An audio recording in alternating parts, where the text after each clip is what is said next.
Well, good morning, everybody, and welcome to the 2024 Roundtable of the New Jersey Watershed Watch Network. My name is Erin Stretz, and I'm the Assistant Director of Science and Stewardship at the Watershed Institute, and also the coordinator of the New Jersey Watershed Watch Network. So I thank you very much for coming and spending your morning with us today. So just a little bit of background first on what the heck the Watershed Watch Network is, if anyone is unfamiliar.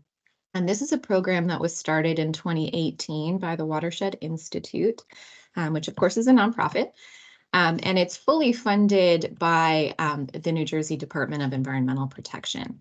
And that's with the goal in mind to increase the production of non-agency data of a known and sufficient quality in order to support our regulatory assessments.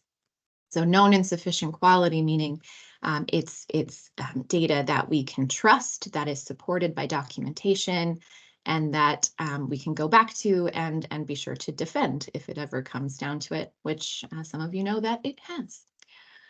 So this program supports community water monitoring groups across the state of New Jersey. You may refer to yourselves as volunteer monitors, participatory scientists, or citizen scientists. But all in all, that's about 49 groups across the state of New Jersey. And that's obviously always in fluctuation depending on groups starting and stopping their monitoring programs. So thank you for coming. You are probably a member of one of these groups. And so I just appreciate the time that you spend monitoring water quality and also talking with us about how to defend the data that you're collecting. So the agenda for today is pretty jam-packed. We're going to start with the welcome, and then we'll get into some updates about the New Jersey Watershed Watch Network itself. Then we'll hear from some folks from DEP, and then get into some protocol updates on the QAPs and decontamination protocols. And then we'll hear from two folks who are running their own community water monitoring programs to hear from their perspective. So first, of course, we'll start with the round of introductions. This is kind of intended to replace the roundtable aspect that we used to have in person. Of course, now we're virtual, so we're doing a round of introductions. So we'll just go around and you can say your name, the organization that you represent, and kind of just a brief statement on what you do in regards to community water monitoring or water quality in general. So how should we choose our victims? I'm just gonna go around and Michelle DiBlasio, you are first on my list. So why don't you kick us off? That's great. Thanks, Erin. Hi, folks. Michelle DiBlasio. I'm the Freshwater Restoration Manager for the Nature Conservancy here in New Jersey. What do I do with water quality stuff? So I've been helping to lead a water quality monitoring program in the Pollensko watershed, which sits in Northwest New Jersey. We have some QAPs, and we've been leading a 10-year measures and monitoring plan in that watershed. So happy to be here. And Erin, do you want me to pass it to somebody, or you're going to continue? Sure. Yeah. If you feel the popcorn element, let's do it. Okay, now I have to view participants. Benjamin Harris, you're next on my list. Thank you, Michelle. Hi, everyone. I'm Ben. I'm at Raritan Headwaters Association. I'm the watershed scientist, and I manage our stream monitoring programs. We have a summer monitoring program at 72 sites in the Raritan Headwaters, engaging community members all over for data collection. I will pass it to Christy next. Hi, everybody. Nice to see you all. Christy McDonald. I'm the Director of Science at Raritan Headwaters, and I work very closely with Ben, and he kind of set it all.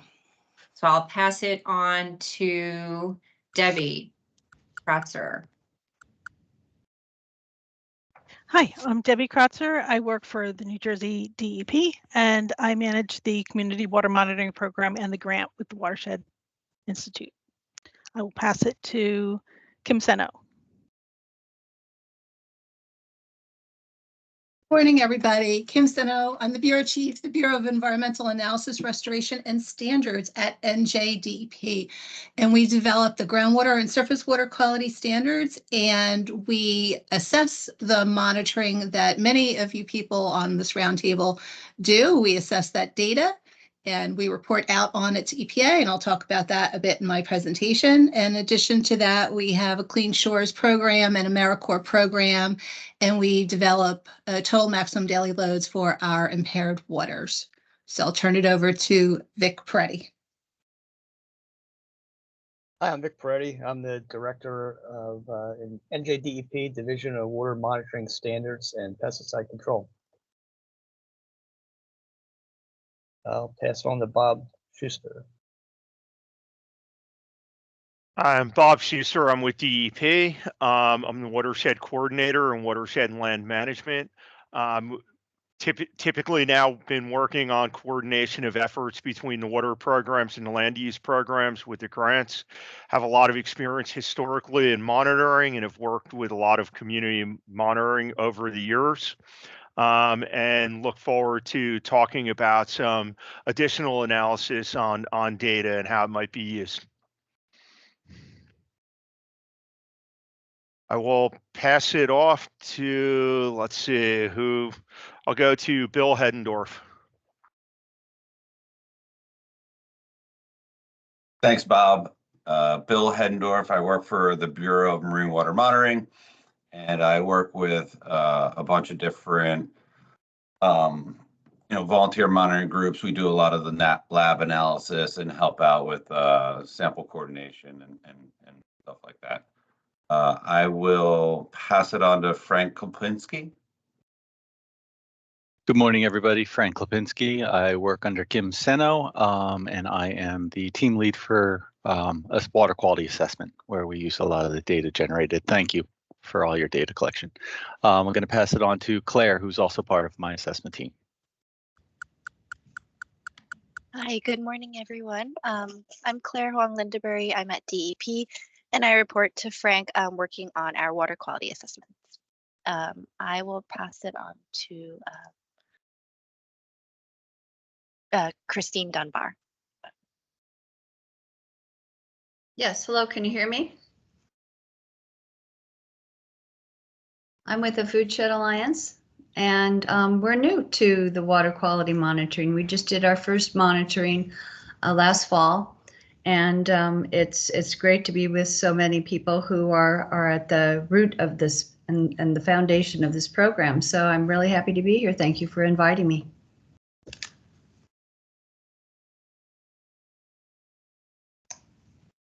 And why don't we take it to Grace Ann next? Good morning, everyone. My name is Grace Ann Taylor. I'm the education director at a nonprofit at the shore called Save Barnegat Bay. Some of you might be familiar with a grant that we received in conjunction with Clean Ocean Action, doing a rally for Barnegat Bay, where we were tracking pathogen pollution. In this case, in the Toms River, Clean Ocean Action had done it previously in the Navasink.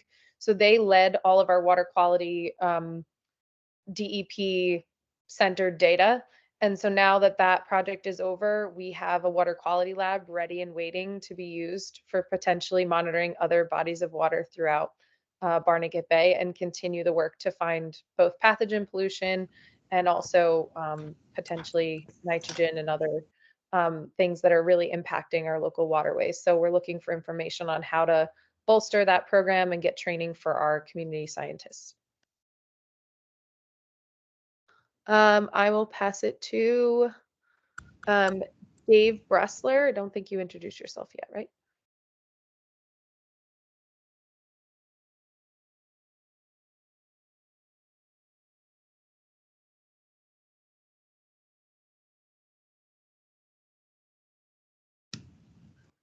I can pick someone else. Yeah, we can give him a pass for this one. Why don't we take it to Steve Tuerto, my boss? Hey, Steve. Hi, everyone. I'm Steve Tuerto, and I'm Erin's boss, Director of Science and Stewardship at the Watershed Institute. Thanks for joining us. Let's see. I'm just going to go down the right-hand list here. Craig Fleming.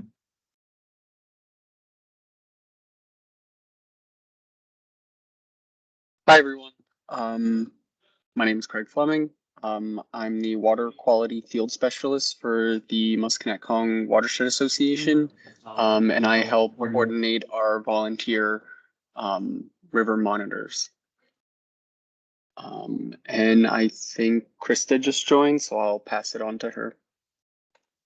Hey everybody, it's Krista Reeves. I'm the Water Quality Program Manager at the Musconetcong Watershed Association. I run our River Watchers program. That's our community science program that's been going on. This year will be 16 years, I think it is. So lots of good long-term data out there. And I had a connectivity problem, so I don't know who to choose next. Sorry, I just got in. No worries. Why don't we go, next on my list is Roop. Hi, this is Roop Guha. I'm the lead for the surface water quality standards and groundwater quality standards and NJDEP, and report to Kim Cenno at Bears. And thank you for collecting all the data. We have used previously Raritan Headwaters and other volunteer data, which were co-opted for regulatory purposes, and now it is very useful for the assessment as well. So I'll pass it on I think to Dave Bressler is actually, he may be back. He just said he couldn't unmute himself quick enough, so we can give him another chance. Hey, sorry about that. Hey, Dave, sorry. Dave Bressler here. Stroudwater Research Center. I do the community science facilitation work here. All right, so Gian. Hello, good morning. My name is Gian Smith. I work with Erin and Steve at the Watershed Institute. I am the Streamwatch program coordinator, and I coordinate 3 teams of volunteers that do seasonal monitoring throughout the central New Jersey, Millstone, and lower Delaware watersheds. And let's see who's next. Harold Zulo? Yeah. Sounds good.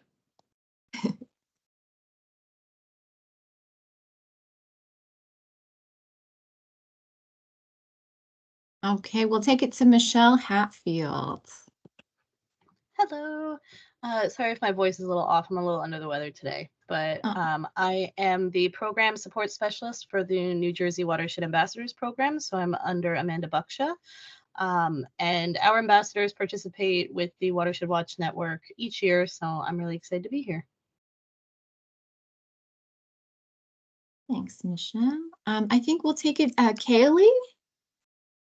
Hi, I'm Kaylee Pasquale. I work for Clean Ocean Action. I'm our community science program coordinator. Grace Ann kind of gave me a little bit of an introduction there with some of our Rally for the Waterway programs that we run, looking at ambient bacteria monitoring that we run also in partnership with DEP, such as the Rally for Barnegat Bay and the Rally for Two Rivers. And I work with Smarna Moon-Krishner, who I don't think could be here today.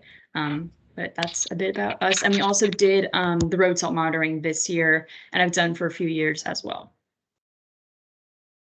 Awesome, thank you. Now that we're getting into the kind of latter half of folks, I'll just start calling out people who haven't gone yet. So Jenna.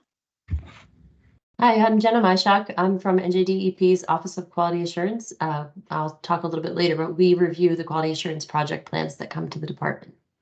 And I was going to say I could pass it to Megan because she works with me too. Hi, yeah, I'm Megan Murkowski. I'm a research scientist working with Jenna in the Office of Quality Assurance, reviewing co-ops. Awesome, thank you. How about, is Matthew here? You referring to me, Matthew DeAngelis? Yeah, sorry, yep. Yes, Matthew DeAngelis. I'm with the Shark River Cleanup Coalition, and we run a Tier 1 or Tier 2 program for monitoring bacterial contamination in Shark River in the Neptune area. All right, thank you. How about Heather? Did we get you yet, Heather? Not yet. Good morning, Okay. everyone. My name is Heather Desko. I'm a senior watershed protection specialist at the New Jersey Water Supply Authority. We are a state agency, and I oversee all of our water quality monitoring activities that we do in the name of water supply and work with a lot of partners. Community science is very important, and a lot of the partners that are on here we've worked with for various projects, and I'll be speaking with you later. Thanks. All right, awesome. How about we take it to Kelly now?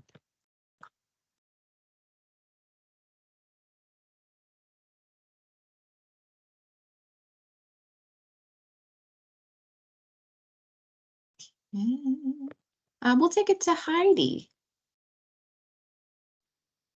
Hi, everyone. I'm Heidi O'Neill. I work for the DEP in the Division of Science and Research, and I'm the chair of the internal DEP's Citizen Science Work Group. And it's not just water, there's air people, there's people from the Forest Service. So it's just getting everybody who's doing citizen science within the department on the same page.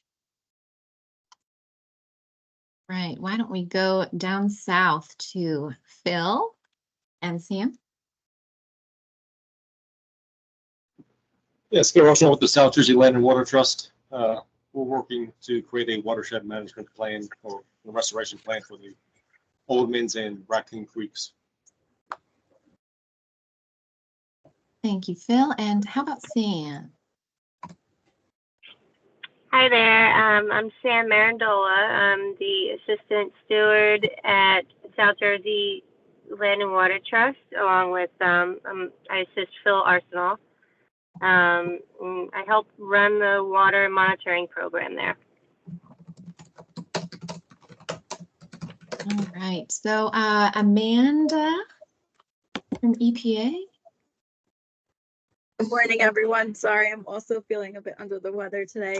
But my name is Amanda Rohn, and I'm the microbiologist in the US EPA Region 2 Laboratory in Edison, New Jersey.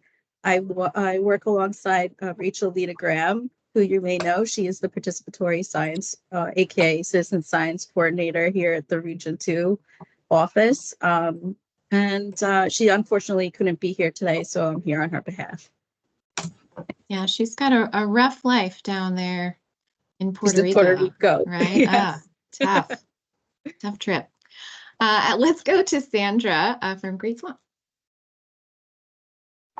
Good morning, everyone. I'm Sandra. I'm the Director of Water Quality Programs at Great Swamp Watershed Association. We are collecting data along the Passaic River and in the Great Swamp Watershed, and hopefully finally getting our QOP together so that we can get our data in. Yeah, I'm gonna highlight that during my talk today. All right, we'll move along to Yaso.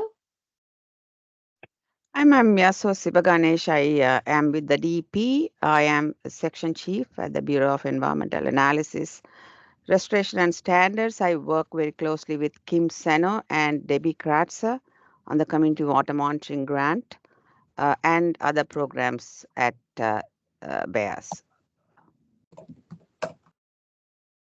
Okay, and Zach with the Z, gonna round us out. Yeah, I'm Zach with the American Littoral Society. We do habitat and biological monitoring in Cumberland County. We also did testing for years with the William Penn Foundation, but since that's ending, we're kind of figuring out what comes next. So thanks. Okay, great. And so I just want to go back through. Is there anyone that I missed along the way? Speak now or forever. Oh, Erin? yes. Hi, Harold Zulo here. Oh, Harold, hi. Hi, yeah, I just had not been able to access my mic for the mic. Oh, sorry. I know. I'm speeding through. My apologies. Yeah, so good to see all of you. I'm with the Sierra Club and working on and interested in citizen and community science generally, both to increase the presence of in Monmouth County and also the accessibility of that data for DEP and EPA's purposes. Okay, thank you, Harold. And anyone else? List calls. All right, so we'll move on to hear from Vic Poretti, who's the director of the Division of Water Monitoring Standards and Pesticide Control. So I will stop sharing, Vic, and you can take it away. Okay, thanks for everybody for coming. I'm Vic Poretti. I'm the director of the Division of Water Monitoring Standards and Pesticide Control. For those that don't know, among some of our other duties, we mainly develop water quality standards, and we monitor and assess New Jersey's waters, both freshwater and marine water. The culmination of that is our integrated water quality assessment report, and Kim Cenno will be talking about that later on our recent release of the integrated report. A significant part of our assessments and what's in that report relies on the work and the high quality data from the water monitoring community. And I would really appreciate that, your time and effort to protect and improve New Jersey water quality. And we continue to try to assist, we strive to assist and support you in these efforts. And I think a lot of speakers today will kind of show what we're doing to enhance your efforts and also the results of those efforts. One of our support and collaboration efforts is the New Jersey Water Monitoring Council, and I think many of you are part of that. So I just want to give a quick reminder that our spring meeting is April 17th, and that's in, it's going to be a hybrid. It's going to be in person in Trenton at our headquarters building at 401. And it will also be available in Teams. And the focus for this meeting will be PFAS monitoring in New Jersey waters. So that should be a pretty great interest and emerging concern for everyone. I'd like to also let everybody know about our annual Harmful Algal Bloom Summit, which is March 27th. And this summit will include statewide updates, case studies, and some new innovations. The announcement is coming soon. If you look up our New Jersey HAB's website, the announcement and registration will be available there probably by the end of the week. And with that, I look forward to today's presentations. We have a real packed agenda, a lot of exciting presentations to look forward to. And again, welcome everybody, and thanks for everything you do. It's greatly appreciated by the department. And with that, I'll hand it back to Erin. Thanks. Thank you, Vic. And I'm just going to pass it right on over to Debbie Kratzer, my partner in crime on the New Jersey Watershed Watch Network.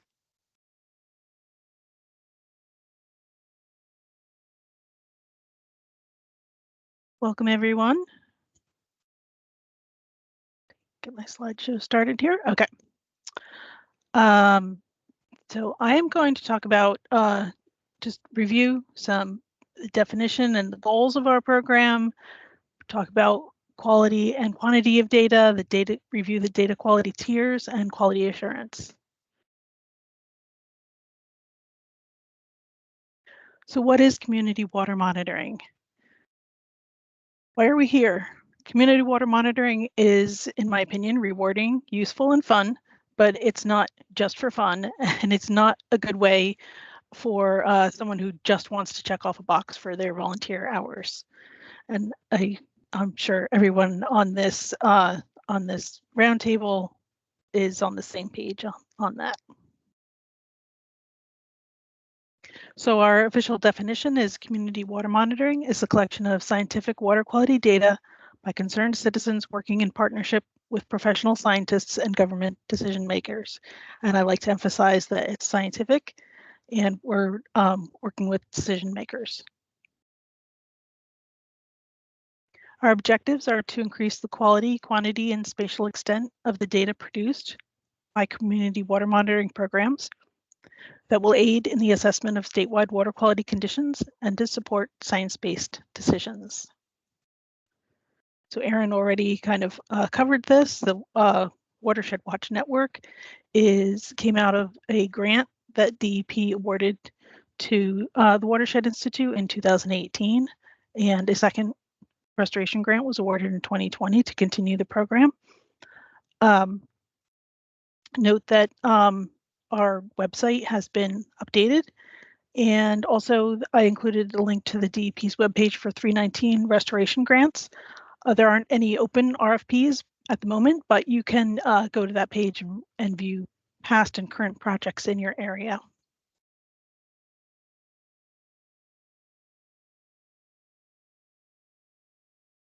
This slide illustrates the flow of communication among DEP, which mainly me as the representative for community water monitoring, and the Watershed Watch Network, which is mainly Erin, through the grant, and community water monitoring group leaders. And then the group leaders then communicate directly with their staff and volunteers.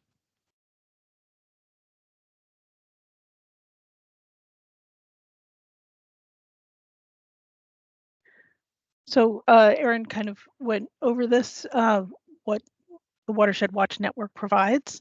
We provide resources for community water monitoring groups and the issues that they encounter, templates and guidance. There's a map of participants. So a way for people interested in volunteering could find your groups. We have established a clearly defined pathway for the use and acceptance of your data, and a platform for sharing between and among volunteer organizations. We provide assistance with data management and also training and workshops. So contact us if you have ideas for training that you'd be interested in us providing.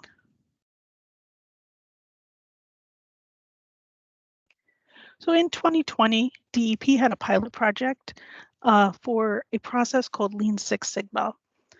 It's a method to fix a problem or improve a process. And our project was selected as one of 20 in the department to use the Lean Six Sigma to improve our community water monitoring process. We defined our problem as the fact that there was insufficient data for 126 out of the 958 HUC-14s in the state for general aquatic life. And the main data that's needed for that is benthic macroinvertebrate data. And the map shows the light green is the community water monitoring data for aquatic life, so the benthic macroinvertebrate data that was used in the 2020 integrated report. And then the teal HUC-14s are those that lacked data, but also that were non-tidal. And we identified that community water monitoring groups could be a possible source to contribute this data. So how could we help that to happen? So in years past, New Jersey DEP used a 4-tier quality system for data. So A, B, C, and D, where D was the highest quality data. We noticed that several states, and one listed here is a cooperative of multiple states, we're using a 3-tiered or 3-level data quality system. This is probably not a comprehensive list. There's probably others as well.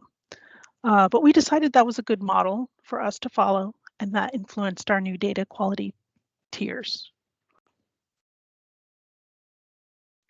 I'll spare you the details of the year-long Lean Six Sigma process that we used, but here's a list of the products that resulted to improve our process.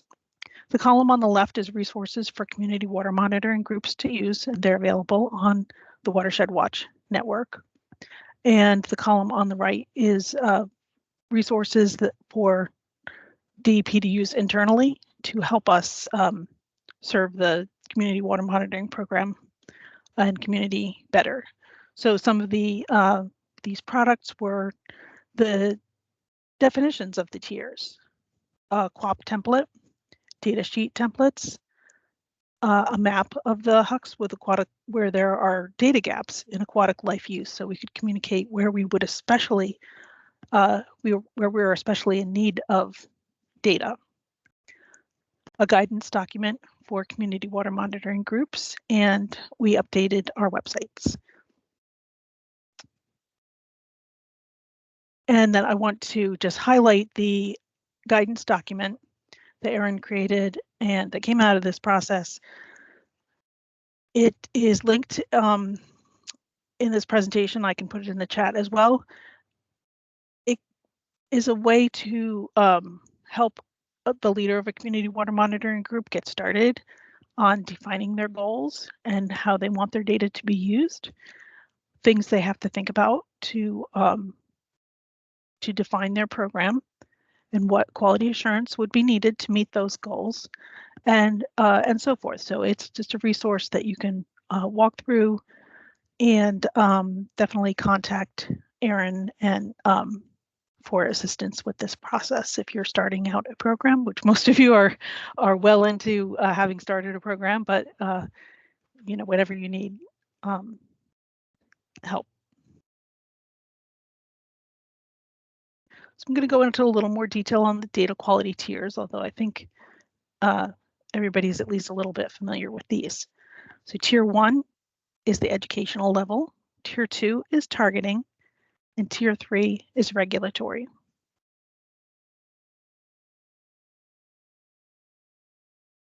So tier 1 is for community education and municipal engagement, and basically it needs a study design, but it does not need a quality assurance project plan.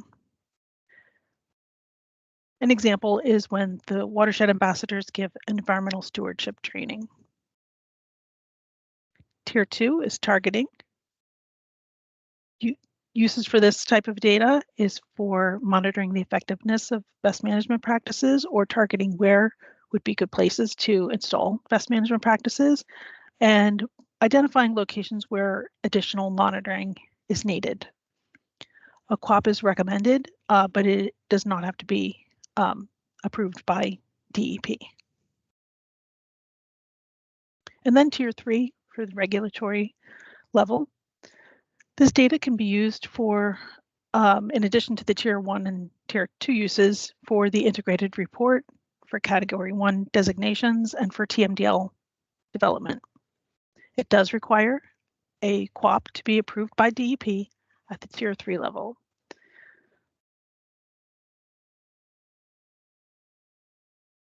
And an example is our Watershed Ambassador Program stream assessments. So I've mentioned quality assurance project plans, and that is basically a written document that outlines what you're doing in your project, what is the intended use of your data, and what all the quality assurance measures that are being taken to meet your project needs. And Jenna from OQA will be speaking about the new QOP template a little later this morning. But basically, our reason for having a QOP is to document and take measures that prevent errors before sampling begins. So an example of this is the field accreditation to check volunteer competency, and to institute quality control measures that correct errors after sampling has occurred. So this would be, for example, duplicates that can compare the effectiveness of your sampling, and then measures can be taken to improve your methods if they are not acceptable within acceptable ranges.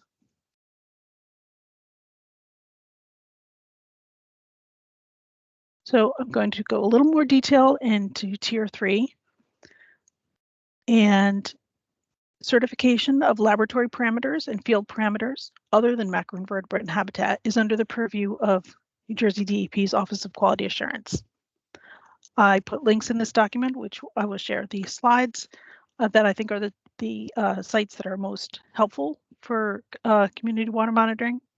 We're here to help if any groups want to go to tier 3 level in field and laboratory parameters, but you need to be aware that there are fees involved.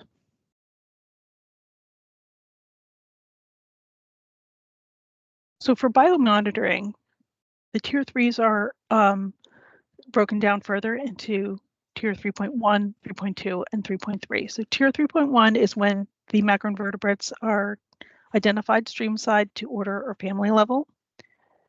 Tier 3.2 is family level. No one in the state is currently doing that. Tier 3.3 is when macroinvertebrates are preserved and sent to a lab with approved taxonomists, and the macroinvertebrates are identified to the lowest practicable taxa.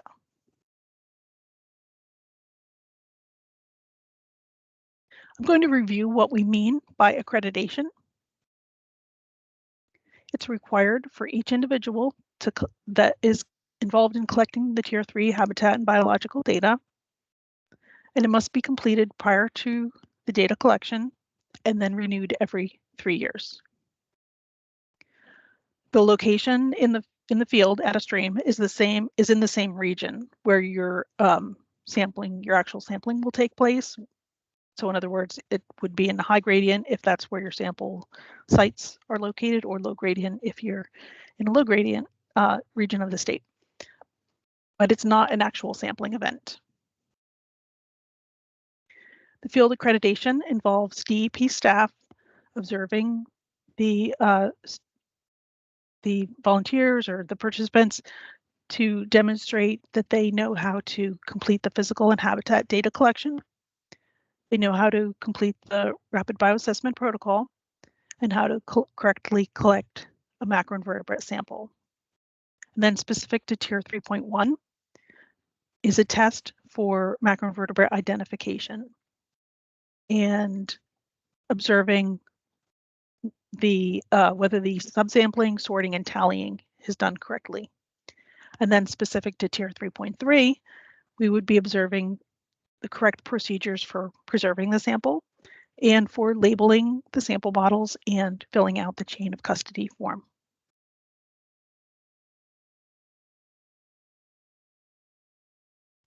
So an audit is different from accreditation, and I'll explain that here. It's required for approximately 5% of the organization's sites. New Jersey DEP staff observes actual sampling event. And the participants must demonstrate their proficiency in the correct protocols. And then the DEP staff would advise of any corrections that are needed. So the table looks very similar to the accreditation. Basically, we're watching to ensure that the procedures are correct for the physical and habitat data collection, for rapid bioassessment protocol, for collecting the macroinvertebrate sample, and then if it's Tier 3.1, identification, subsampling, sorting, and tallying, and Tier 3.3, preserving the sample and labeling and chain of custody.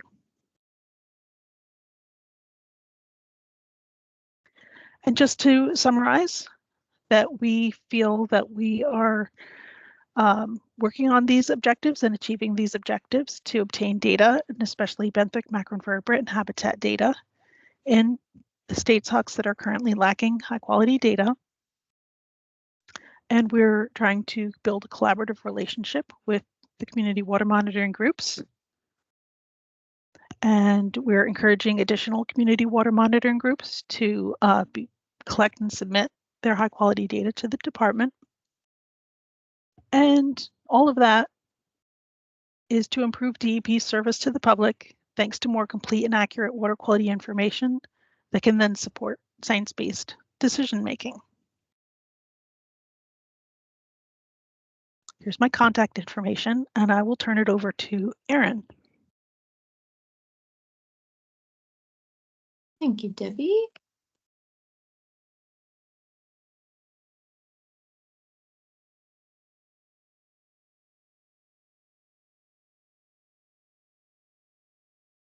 Okie dokie. So I'm going to make my talk a little bit swift so we can move along the agenda. But I'm just going to give some updates about New Jersey Watershed Watch Network services and updates that might be relevant to you. So first of all, the New Jersey Watershed Watch Network, we launched a grants program earlier this year. We had $10,000 available to support community water monitoring in New Jersey, any group that was operating at Tier 3 level or interested in taking their projects to the Tier 3 level. And so I'd just like to offer my sincere congratulations to the Great Swamp Watershed Association. They received the first grant for $10,000. And their program, they've already been doing monitoring in the Passaic River. They've been moving downstream. And so this funding is going to take their existing program and give them the funds to be able to take it to tier 3, write the QAPs and all of that. So I just want to go into a little bit about the funding priorities because we do have another grant cycle coming up. First, the grants are scored out of 30 points.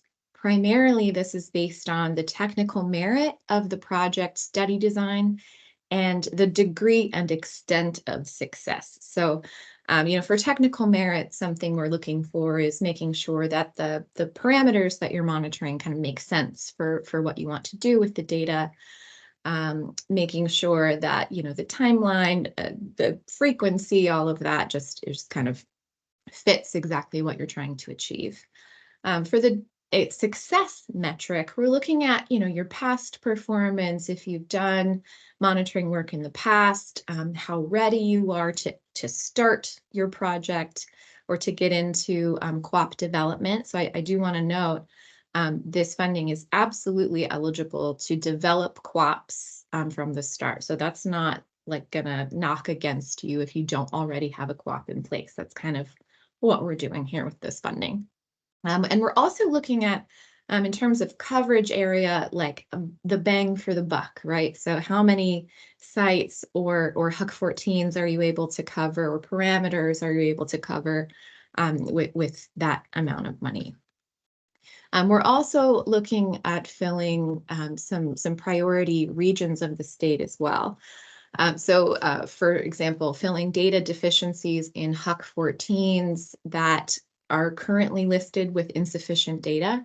And we're using the 2022 integrated report to make that assessment. So what do we mean by that?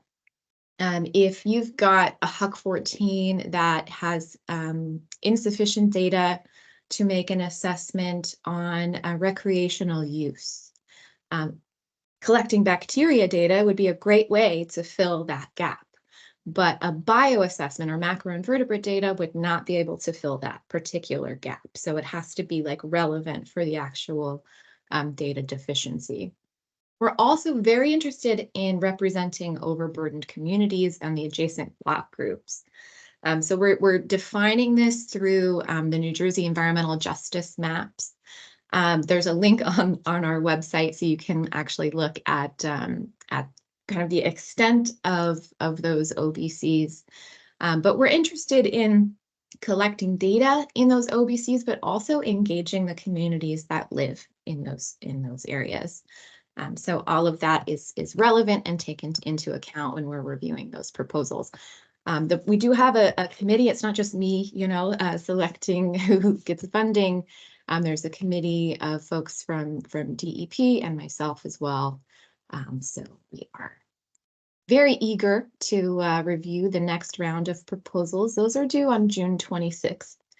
I think that's a Sunday. I just kind of set it so that Monday morning I'll come in and kind of grab all of the proposals and the materials with that and send it around. So that's why that due date is set in that way. So please head to our website, njwatershedwatch.org/grants. You can find this information and more, and along with the proposal. And before you get into the actual application, which is through a Google form, there's a link that takes you to a PDF where you can just look at all the questions up front without having to click through the form at first. I also wanted to mention that spring thermometer calibrations are coming up as well. Thermometer calibrations are required if you're collecting Tier 3 temperature data. If you have one of the thermometers that looks like this on the top, one of the analog thermometers, those need to be calibrated once a year, annually. If you've got a digital thermometer like the one on the bottom, those need to be calibrated quarterly, so every 3 months. I think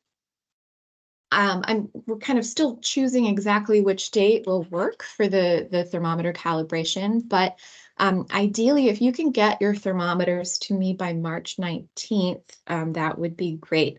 That could be either through, the mail or through what I'm calling the New Jersey Watershed or New Jersey Watershed Ambassador Program Network. So if you have a watershed ambassador on site, you can hand them to them and they can kind of work through their network and get it to Claire, who's the WMA 10 ambassador at the Watershed Institute, and she'll leave those thermometers for me. And then to get them back to you, we have a monthly meeting on April 3rd with the Watershed Ambassador Group, so I can return them to them and they can redistribute. Or we also have, for some of our groups, we already have field accreditations scheduled for the spring. So I can bring them to those accreditations as well, or we can connect and get them to you in another way earlier if you like. So also coming up this spring is a STREAM school. That's for the Tier 3.1 bioassessment programs. That would be the folks that are doing the collections and identification stream side, so no preservation with this method. The way that we've been doing it since the pandemic started is we start with 3 weeknight webinars going over just kind of the different parts of the assessment. That will start on May 1st, and then we have a field training scheduled on May 4th at Frenchtown Park. That's in WMA 11. And then the accreditation and macroinvertebrate identification test, I'm thinking will be at Montgomery Veterans Park in WMA 10, and that is scheduled for May 11th. So we've currently scheduled this with the Sauerland Conservancy, and we have room for about 10 more people. If you have new volunteers or staff to be trained, I invite you to reach out. It's a free training. There's nothing that you need to do other than create a co-op and commit to actually collecting and submitting the data, of course. So please reach out if you're interested in participating. You don't need 10 people, if you just have a couple, that's great. Okay, now after that data is collected, when we're collecting this Tier 3 data, there's kind of different pathways from the collection to what you can actually do with that data, how you can get that data back out.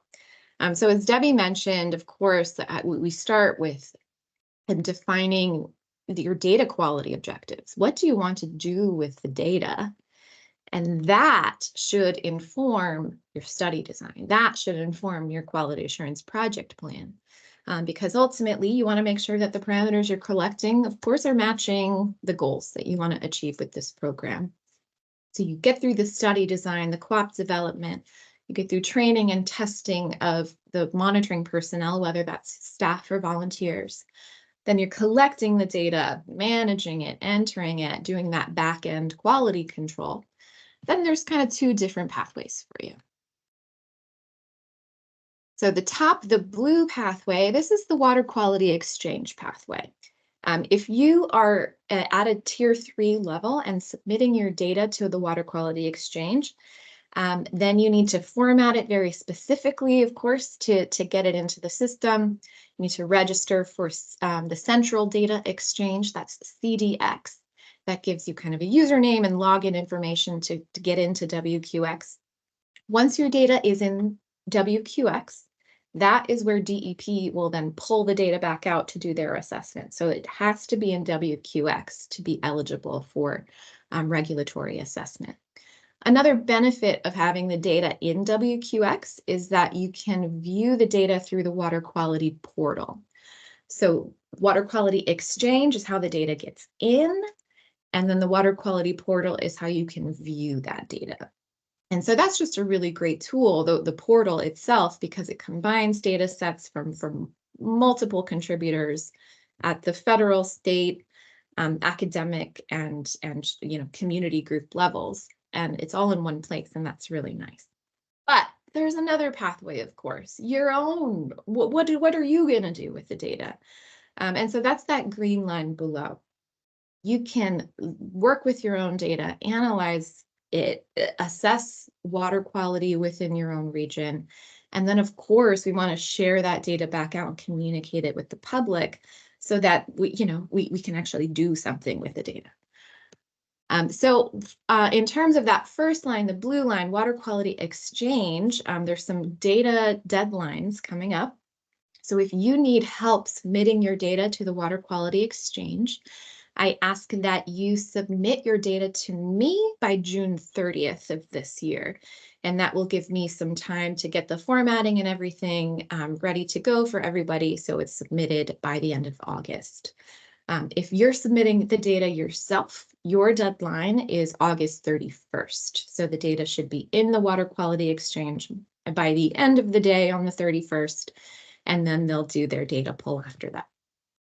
Now for this green line below, for your own analysis and assessment and sharing and communication, I just wanted to point out the Musconetcong Watershed Association had an amazing workshop in February. They partnered with the Academy of Natural Sciences with Tim McGuire there, who kind of did a background on our studio from a very basic level all the way through time series in just a matter of a few hours. And so we're talking, we had a little chat yesterday. We're hoping to plan some more workshops on our studio and also on the water quality exchange. So just stay tuned for more updates on that. And I hope that you're all as excited to work in R as I am. So I also wanted to mention the New Jersey Salt Watch project. We moved to the Clean Water Hub in 2023-2024. Previously, we had used an ArcGIS Survey 123 form to get that data.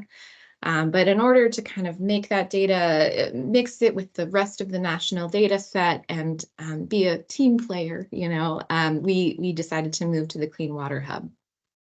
There's been some growing pains, as I understand it. It's a little bit trickier to get your data in, and the site is a little can be slow and just glitchy at some points. So first of all, thank you for you know, sticking with it and getting your data in the system through the Clean Water Hub. I will be sending out a survey within the next, well, after the season's over, I'm thinking, to kind of assess people's opinions on the Clean Water Hub versus the old method, and to understand how we can best move forward. Because ultimately, I want to make sure that we're getting the data that's collected into the platform so we can actually use it. And I'm seeing that we're getting less data this season after having moved. So we're going to look into that a little bit more. And if you do have specific feedback, I'm very happy to hear it. I just completed an assessment of the data, the SaltWatch data that we've collected since the program began in December 2020. All the way through July 2023. And so there's a map, a story map available on our website. There's a link down below, njwatershedwatch.org/saltwatch. You can head there to view the full story map and everything, but this is kind of a sneak peek at the data points. We had about 2,300 data points overall. Some of them had to get removed because they were taken in saltier or brackish environments. But those were consolidated into 425 distinct sites, each of which were assessed according to the water quality standards for chloride. And that also covered 200 Huck 14s and 152 municipalities. So thank you so much to all of you on this call who have participated in this project since 2020. You can definitely see some kind of hot spots on this map. You know, we've got that straight line of the Musconetcong River in the northwest with the pollen scale on top of that. We've got Clean Ocean Action taking care of those they are freshwater bodies along the coast. And then we've got, of course, in central Jersey, we've had Lower Raritan Watershed Partnership, the Watershed Institute volunteers, of course, Raritan Headwaters Association. You know, everyone kind of has contributed in some way to this project. So thank you so much for that. And so here's just a summary of the important dates that are coming up. Thermometer calibration, March 19th. If you can get your thermometers to me, that would be great. For Salt Watch, if you are participating in Salt Watch this season, please do use up all of your test strips. We're aiming for the end of April for that. But ultimately, if you still have test strips available, you can submit them at any time of year. Really, I would love to expand this project year round, because the data collected when we don't have a lot of water in our systems in the summertime is very interesting. We also, of course, have those slots open for the Tier 3.1 bioassessment training, and that starts on May 1st. So please reach out if you're interested in participating in that. The grant proposals are due June 26th, and then if you need assistance with WQX, please get your data to me by June 30th. And that includes data collected up to until the end of May for this particular data call. Also coming soon, keep an eye out. I'll send out a link to a new monitoring inventory survey, just trying to get an idea of who is doing what throughout the state. I did this last in 2018 or 2019. It was about 45 minutes to complete that survey, and so I promise I'll make it shorter this time. Also, something to look forward to. DEP continuous monitoring data ends up on the Rutgers University platform. The link to that is below. We are currently working to develop a parallel system for community or non-agency continuous data to end up in a similar database. So that's in the works, and just kind of stay tuned for that.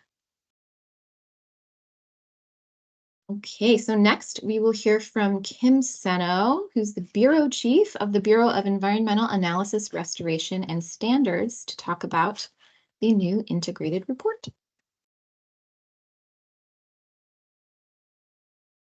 Okay, let me try and share my screen.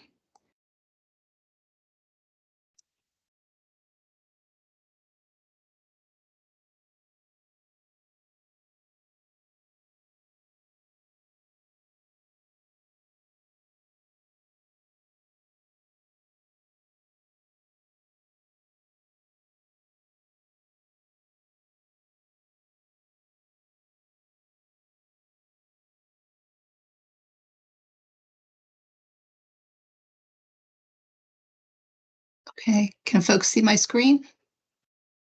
I see your screen, but it's not your presentation yet. Oh, okay. On my end, I see my presentation. So it's probably on your other monitor? No, working from home. Okay.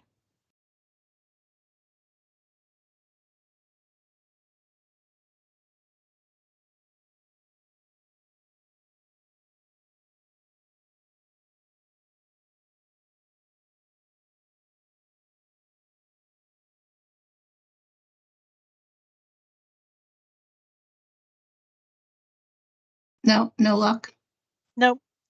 All You right. want me to share it for yeah, you? if you wouldn't mind. I always have this problem. Sorry.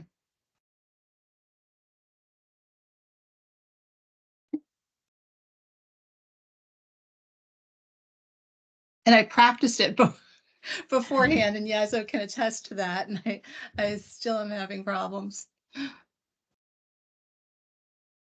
Okay, thank you for having me. I'm going to talk about our New Jersey Integrated Water Quality Report process and using community water monitoring data. So the why, what, and how related to that. Next slide, please. It all starts for us, at least in BEARS, the Bureau of Environmental Analysis, Restoration, and Standards, is that we prepare the New Jersey Integrated Water Quality Assessment Report.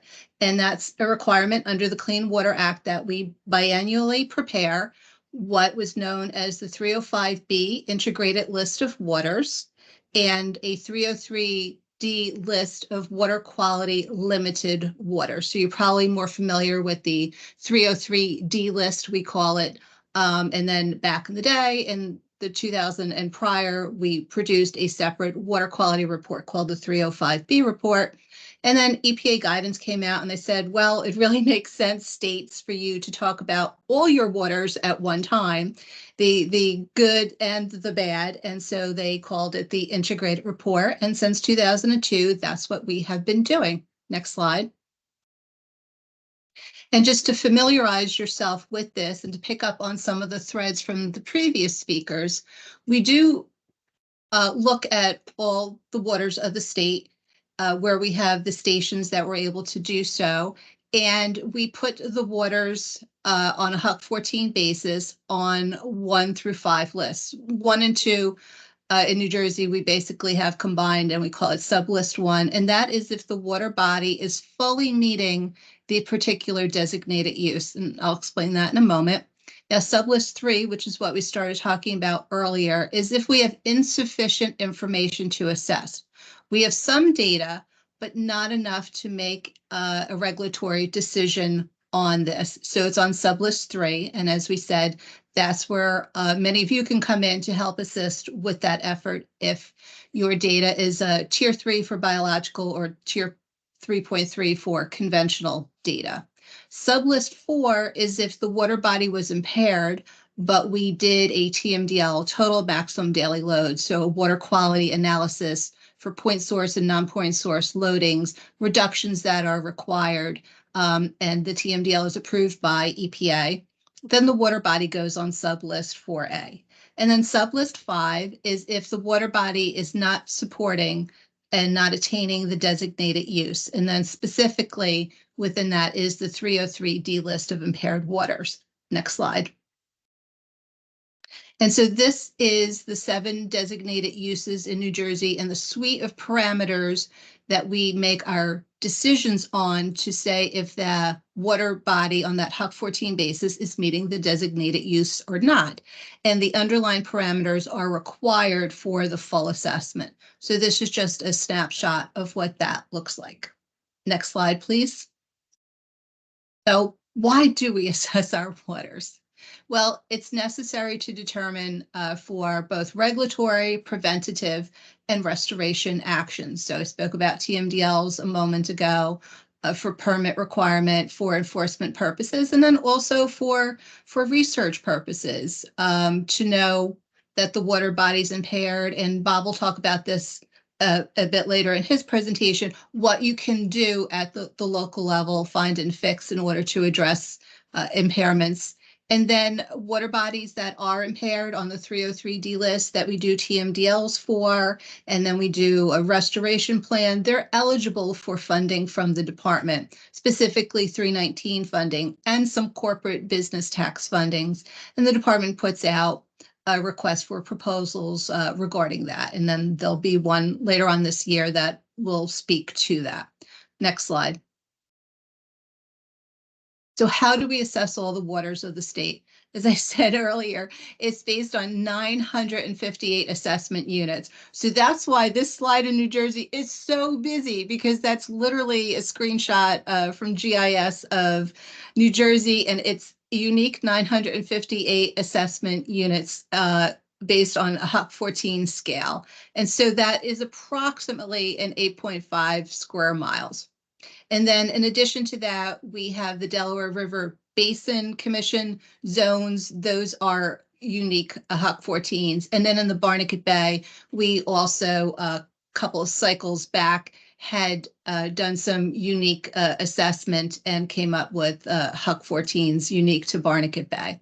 And also, just as a preview, in a future integrated report, we will be changing those boundaries a little bit, but certainly not yet at this point in time. Next slide.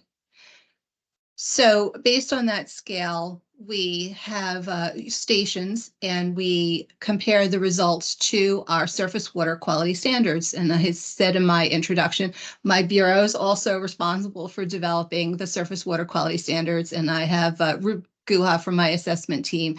He's the lead for that. And so we develop the standards, which are the scientific methods for sample collection and data analysis to compare to the standard.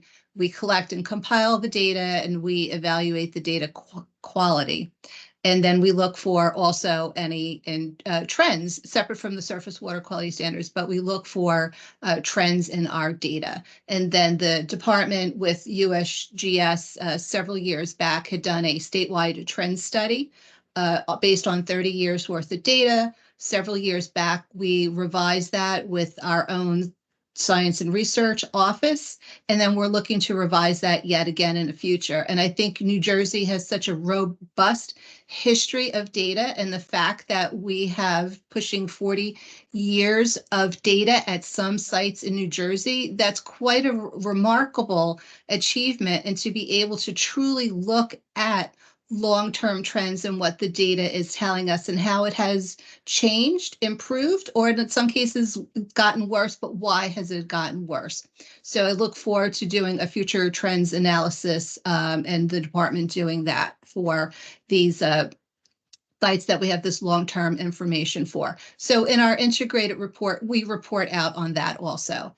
But the integrated report is basically a snapshot in time. We look for the most part at the 5 most recent years of data, but we carry over our data from one assessment cycle to the next. So we really allude to the trends by referring to the trends report, because any trends that we are looking at a more recent data set should be compared to the longer trend to see how and what type of change is happening. But again, for the biennial 2-year reporting to EPA, it is for the most part the 5 most recent years of data.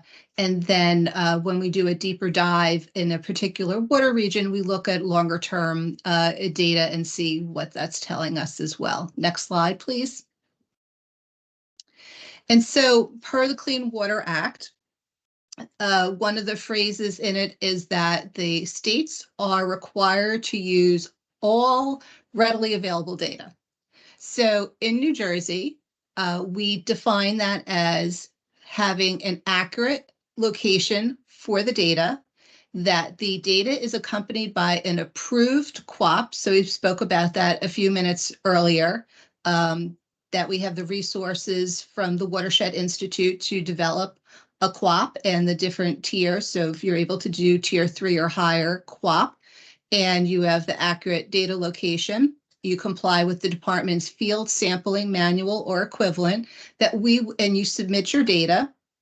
I'll talk about that more in a minute as well. We're able to use your data in our analysis for the integrated report. And as Erin had in her slides, the continuous data monitoring is hosted by Rutgers, and that's the website for that. Next slide. And our data requirements are spelled out in what we call the methods document, the New Jersey Integrated Water Quality Assessment Methods document. And it lays forth the protocols to determine if our water body is attaining the surface water quality standards. So we lay out, which I had in my previous slide, the suite of parameters that's required for us to make a determination if it's meeting the particular designated use. We look to have a sample size of 20 samples for physical and chemical parameters over a 5-year period. So again, why do we have that sub list 3, insufficient data? Well, we perhaps have 10 samples over that 5-year period, not necessarily enough data in order for us to make a regulatory decision to list the water body as impaired or non-impaired. So again, utilizing data from both within the department's collection efforts through our monitoring programs and supplementing it with any data collected by community volunteer monitors, we would be able to make assessment decision for some of those sublist 3 HUC 14s. And we cannot list as not supporting with less data than for listing as fully supported. And if it exceeds the surface water quality standards, part of our decision-making process that our assessment team that's led by Frank Klipinski, who's I think also listening on this call, this is what they take into consideration: the frequency of exceedance, the age of the data, the type of monitoring, severity of the exceedance, the environmental conditions, other parameters, and then if there's other stations. So they define a particular station as representative of the HUC, but sometimes there's multiple stations within a HUC. So they have the ability to look at what the other stations and seeing if the data agrees with the main decision point station in order to have a fully informed decision behind the scenes. Next slide. And so for our 2022 integrated report, our station coverage was really quite good. Again, based on those 958 assessment units, which equals over 4,000 designated uses, more than 25,000 monitoring stations, more than 5.1 million data samples. Like that's like mind blowing. So the department too, several years back, moved to using the R statistical software in order to even have the ability to analyze this much data and to make the decision points, which I laid out in the previous slide. And we look at over 100 parameters. Next slide. And so what type of data do we collect? So the type of data is both physical, chemical, biological, visual, the different networks, chemical, both fresh and saline, bacterial and macroinvertebrates, the fish community, fish tissue.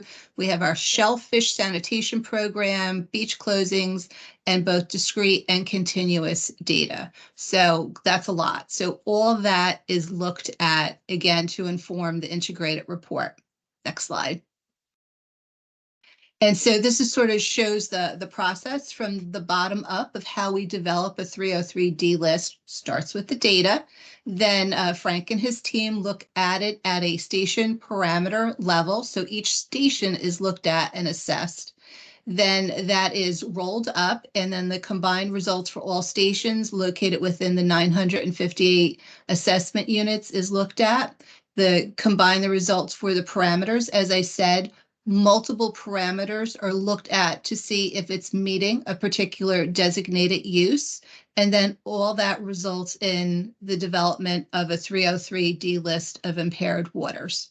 And then also, as I said, there is some water bodies and designated uses that are on sublist 1 where they are attaining the designated use. So of course, that's our goal of all this monitoring and TMDLs and analysis and restoration plans is we want our waters to be non-impaired and to have a better, longer, and larger sublist 1 in each cycle moving forward.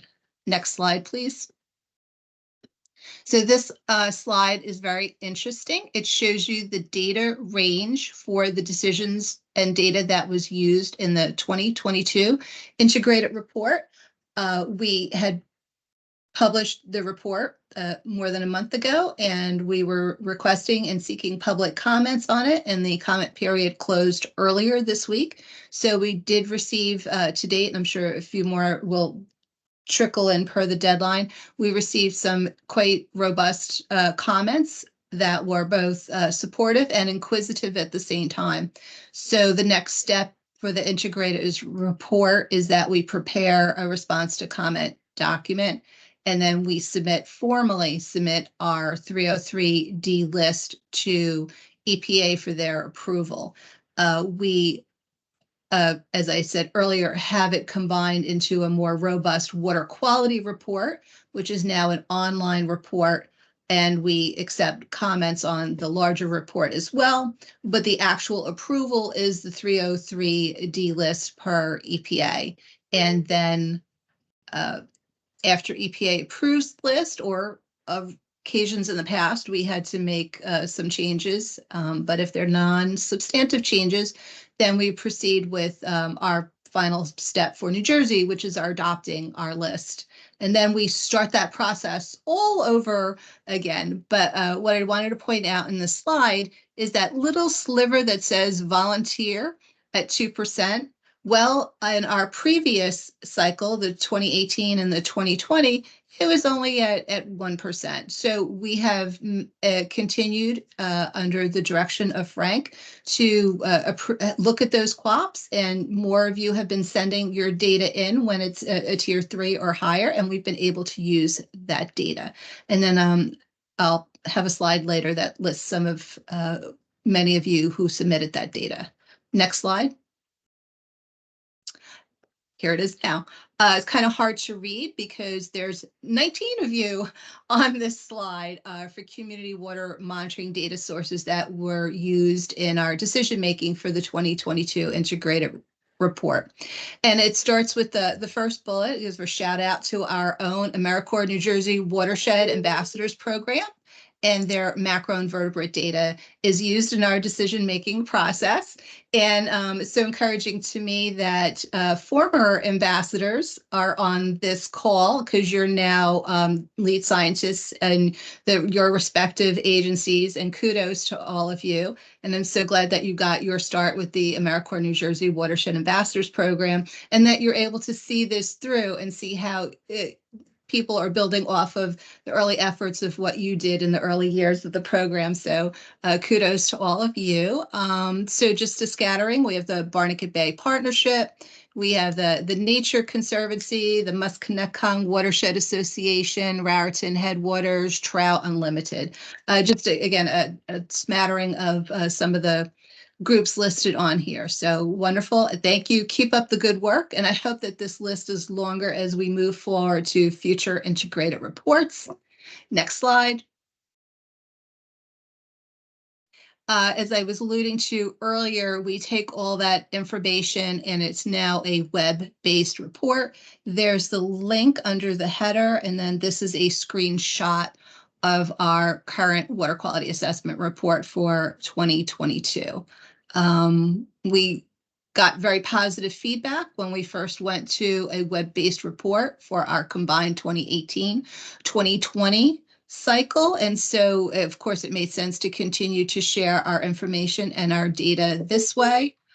And I hope that folks continue to like us having it in this format. It does make a lot more sense. We think there's wonderful story maps. We even expanded the story maps from the previous cycle. I think it's a wonderful communication tool and is much more transparent than our previous 700+ page document, which constituted a water quality integrated report in the past. So again, thank you for positive feedback that we've received. Next slide, please. And then just a reminder that when we do our assessment in the reporting cycles, we take a deeper dive and do a comprehensive assessment on a particular water region. Again, we still assess the data for the entire state, but we do that deeper dive in a particular water region. So for our 2022 integrated report, we did the deeper dive in the Northeast region. So within and on our website, you'll see that we have some very specific trends that are going on in the Northeast, and just share some additional information. And so we've been doing this since our 2014 cycle. So for 2024, we've now completed one complete rotation of our rotating basin approach, and we're moved back onto the Atlantic coastal water region, which works out really nicely as we're forthcoming with our Barnegat Bay nutrient TMDL sometime in 2025. So it'll be very nice to be able to talk about that in the that section of the integrated report for the Atlantic coastal water region. And then the other nice thing about doing this on a rotating basin approach is that the funding opportunities also align with the prioritization of the particular water region where we're having the emphasis. Again, all regions and all work is eligible for funding, but it just helps with the prioritization to take a deeper dive in some of these areas.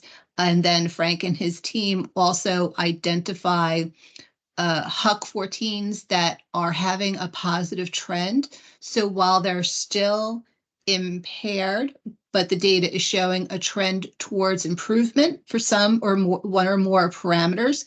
And so we highlight those and we provide them to the non-point source program to include as a funding priority in their RFPs, because if it's trending towards improvement, something's positively happening there. And if some additional restoration work and money can help have that water body that's on the edge, have it become non-impaired, we're achieving our ultimate goal of improving our water bodies and having them meet the designated use. Next slide, please.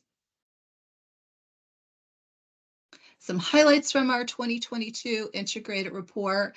Frank and the team took a significant quality control. They reread and looked and tracked down every single QUAP that went with the data sources that were used. And so that is one of our requirements for all readily available data, is that you have a QUAP. And then based on our 2020 integrated report comments that we received, we were made aware of a data source in EcoSheds for temperature. And Frank and the team worked very closely to be able to utilize that data, track down the QUAPs, and have that additional information so that we could make decisions in the upper Delaware related to temperature and attainment. So that was brought to our attention in the previous comments, and it was addressed in this integrated report. And then in addition to that, for fish tissue, new parameters where monitoring results were defined and thresholds were added to our 2022 assessment. So we continue to have it be as robust as possible, our integrated report. Next slide, please. And then as Erin had on her slides, we, for our 2026 303D list and integrated report, are requesting, which will be in a forthcoming, don't have a date, a forthcoming New Jersey registered notice. So we will be formally soliciting data submittals. And yes, they would need to be uploaded by August 31st into one of the specified data repositories listed here. And as Erin had said, they could help walk folks through getting the data upload done in time. And then if you have continuous data set, Frank can work directly with you with Rutgers so we could get that into the Rutgers system for the continuous data submittal. So we're pretty excited about that. And that notice will lay out for the next several integrating report cycles of what the deadlines are for getting the data into one of the repositories and our collection cutoffs. So we're making it very transparent. Again, like I said, our integrated report is a snapshot in time, so we make it very transparent what the data sets are that we're basing our decision making on to prepare the list. Okay, next slide. And then if you need to reach out to us, I have my contact information here and Frank Lipinski's as well.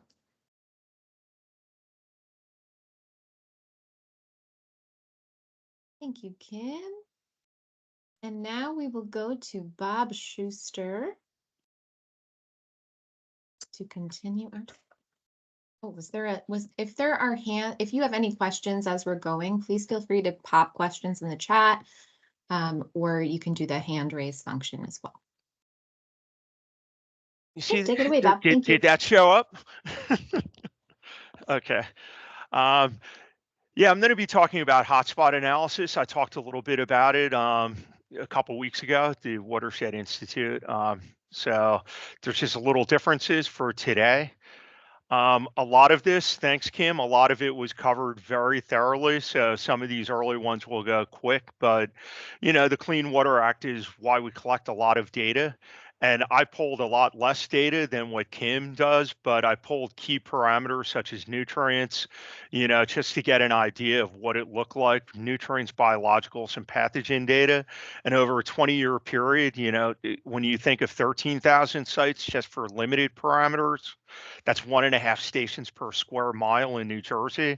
So when Kim says they're pulling 25,000 sites, think about that. That's even more than the 13. It's double. So there's a wealth of data, and they do a great job determining, if it's its impairments, as Kim just mentioned. That data can also be used to develop standards. protect ecosystem and public health on a routine basis.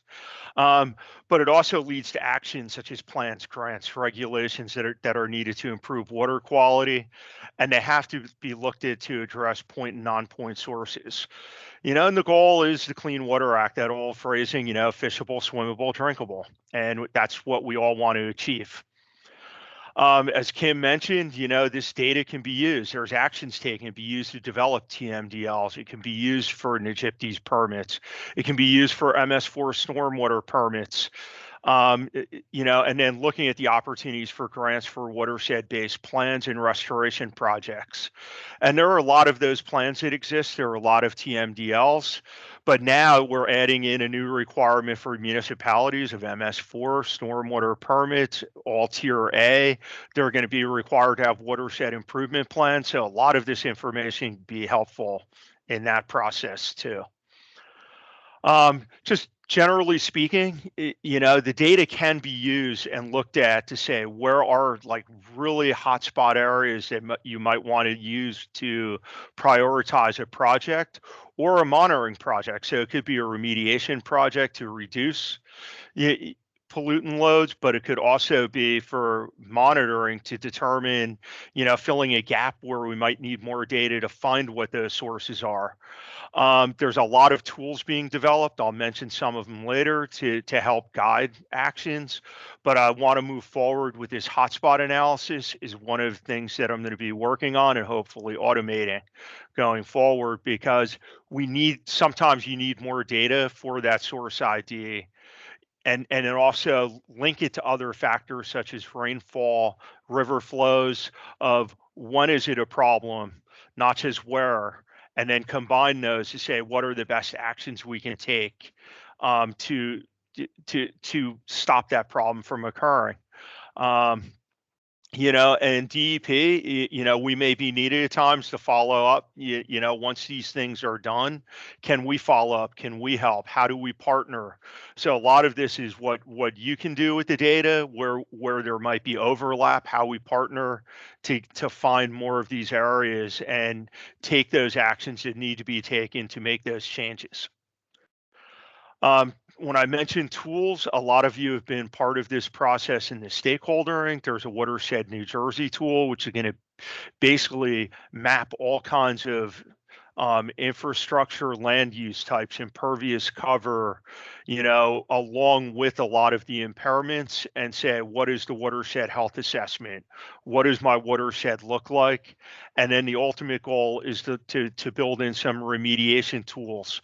What this hasn't done yet is get into specifically, the individual data, which the hotspot hopefully down the road would be something we can incorporate when it's developed to that tool. To help municipalities, there's a NJ-WWN tool, which is going to help with watershed improvement plans and their development. The hotspot analysis, what I'm talking about today, we're hoping to have it automated because you can link a lot of things and it'll help everybody make a decision. And it's something everybody should think about. We collect all this data, we use it, and it's a fantastic job with the assessment, but even at different levels, community, monitoring collects so much data. What is that data telling you about that area, and how could that be shared with DEP? Maybe it could identify areas that we need to get to. So as an example, I did with the Atlantic Coast grant cycle, I pulled 20 plus years of data from the water quality portal. As Kim mentioned, there's going to be a nitrogen TMDL. I wanted to see where, if I go to areas, this is Toms River in Ocean County, where are you seeing higher levels of nitrate by putting in, say, all of the yellow is 0.45 to 0.9 milligrams per liter. The red is above 0.9 milligrams per liter. All of the green is less than 0.45 milligrams per liter. So the concept is, if we take data over a long time, take an average value, look at it, where do we see the highest levels? And I think it also points to how can you use this to maybe determine where we need some additional monitoring and might need help getting that monitoring, and where there could be coordination. So the yellow area outlines a lot of areas where above above 0.45 milligrams per liter. In the white areas, you see one station in particular is above 0.45, 6 miles upstream, it's below 0.45. What's interesting to have, if we were able to collect more data between those points, we might be able to say, hey, it's originating from below this point. Is there something we could do about it? So taking this broader scale look at it of where those levels are could be beneficial in determining monitoring, but also decision making for municipalities. Because as Kim mentioned, a TMDL rolling out, people are going to need to start addressing nitrogen in their watershed. So keep this map in mind. That one station, again, wealth of data. I went back on this one to 1990, and you can see that's at one station that averages above 0.45. So we can also look at the individual trend at individual stations, say what's happening. You know, is it the same, getting worse? I'd like to point out there's a big clustering of data right in the middle here. This clustering is when our intensive monitoring events is part of the Barnegat Bay intensive monitoring phase for model development. But going back, how can this also inform us of what we might need to do? This yellow circled area is the same circled area of where we saw those results above 0.45 milligrams per liter of nitrate in those sites. These are all of the stormwater outfalls within that same area. And going forward, you know, how do you start to address this? So a lot of this could be driven by that and wet weather events. So how do we link data to wet weather, look at that data? How do we determine monitoring plans to start addressing when you see all of these numbers? I will give some examples. This was a study back in 15. We were doing pathogen monitoring around Beechwood Beach with all the work being done on Barnegat Bay and looking at nutrients. We decided we're going to do stormwater work for the pathogens. We're going to add nutrients to it.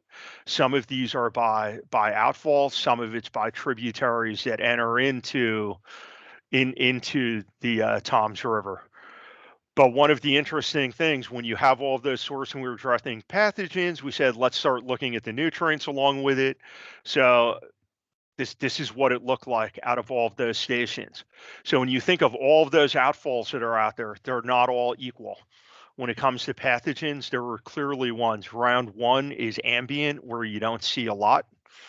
Round 2 is first flush. Round 3 is an hour after the first flush in a storm event, and round 4 is 2 hours after. So you can see out of all those outfalls, how do we take all of this information of these hotspots and then drill it down even further to start help make decisions? So what did some of the nutrients look like? You see similar pattern. The ones that were high for the pathogens were also typically putting in a lot of the nutrients. So it starts to give you an idea of looking at the hotspots and going from the broad scale to a smaller scale. It can inform monitoring and additional projects that might need to be done that could ultimately might help assist municipalities to prioritize where they start addressing all of that infrastructure that exists. Another example I will give is up in Bricktown, and it was a great project that was done. There was a project location of a basin retrofit. There's a tributary gravelly run here. You can see the nitrate was above 0.9 milligrams per liter. It runs into the North Branch of Metedeconk. They deemed there were some issues here. They did a project. One thing to point out when you do a deep dive into that data, when you look at the rainfall impact to the nitrate concentration at Gravelly Run, the concentrations typically get higher when we have lack of rain. So another way we can use this hotspot is to say, what are some of the things impacting this? Yes, there's a surface flow, but in this area, in the absence of a point source permitted discharge, like a wastewater plant, this is historic groundwater or maybe new groundwater. So we need to start looking at what is the groundwater interface, because that's what this is showing us in this graph. So how do you take this hotspot, drill down deeper? We're hoping to automate all of that to start automatically linking it to rainfall at 1, 3, 12, 18, 24, 48, 72 hours. So anybody can use it. That basin retrofit, just for example, and I want to point out, as the basin became mature, stormwater at the inlet under wet weather events was higher than what was coming out of the outlet going into Gravelly Run. But I'd like people to focus on the concentration and why this hotspot analysis and linking it to other factors is important. Is you have 0.767 milligrams per liter coming in from the storm flow on the worst event, and then 0.03 coming out into the receiving water. This is the plot of Gravelly Run. So even though the stormwater coming into the basin, we're getting that surface flow reduction, the receiving water that's going into is still up at 2 to 3 milligrams per liter. So how do we start taking this data now to set what policies get done, what things might be able to start remediating the groundwater? Is it shallow groundwater impacted by newer land use? Or is it historic groundwater from historic land use? There has been some work on that, but I think there can be more. So how does it inform additional work that might need to be done? But I will say those basins are very good at removing suspended solids and also total phosphorus that typically binds to particulates. And you can see after that basin retrofit, it really did impact and have a great impact.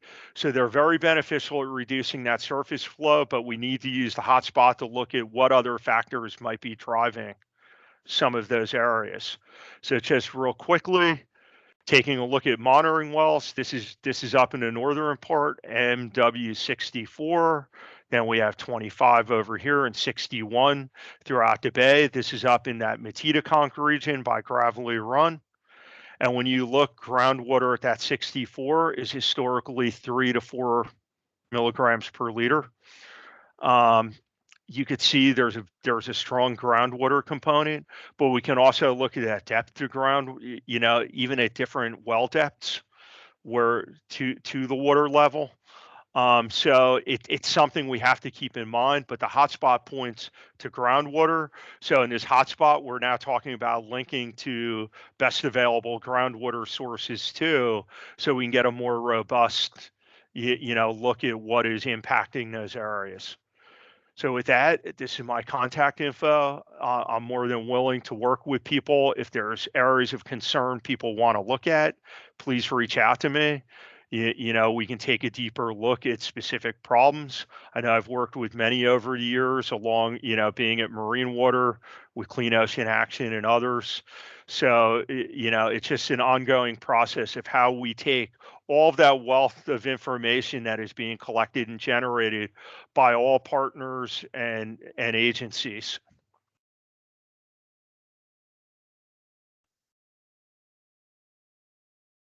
Thank you so much, Bob. Does anyone have any initial questions about this? I think these tools are so cool. Okay. Bob, I know of a few groups I'm going to connect you with. South Jersey Land and Water Trust. You guys come to mind. You're kind of starting your project in Oldmans and Raccoon, and I think this would be a great connection. Okay, thank you so much, Bob. We are running over a little bit, so we're just going to scooch right on over to the next part of our agenda, which is looking into protocol updates. So first, we're going to hear from Jenna. Bob, I think you've got to unshare your screen, and then Jenna can share. Okay. I think, did mine take over? Oh, you're good. Yeah, I think I can just take over. Hi, so I'm Jenna Majchrzak. I'm from the Office of Quality Assurance, and I'm going to talk to you today about quality assurance project plans. So I should say Office of Quality Assurance within the Department of Environmental Protection. So first, a little bit about our office. So we have two parts. We're in the department's Division of Science and Research, and we have 16 employees. We administer two programs. The first one is the Lab Certification Program, which is divided into two different sections. There's the Environmental Laboratory Certification Program, and then the National Environmental Laboratory Accreditation Program. You have to be certified through one of these two programs in order to perform regulatory testing in the state of New Jersey. The two programs are similar. The one difference is that the National Environmental Lab Program, larger labs tend to participate in that program because essentially if you get accredited by one state, the other states that are participating in that program will offer reciprocal certification.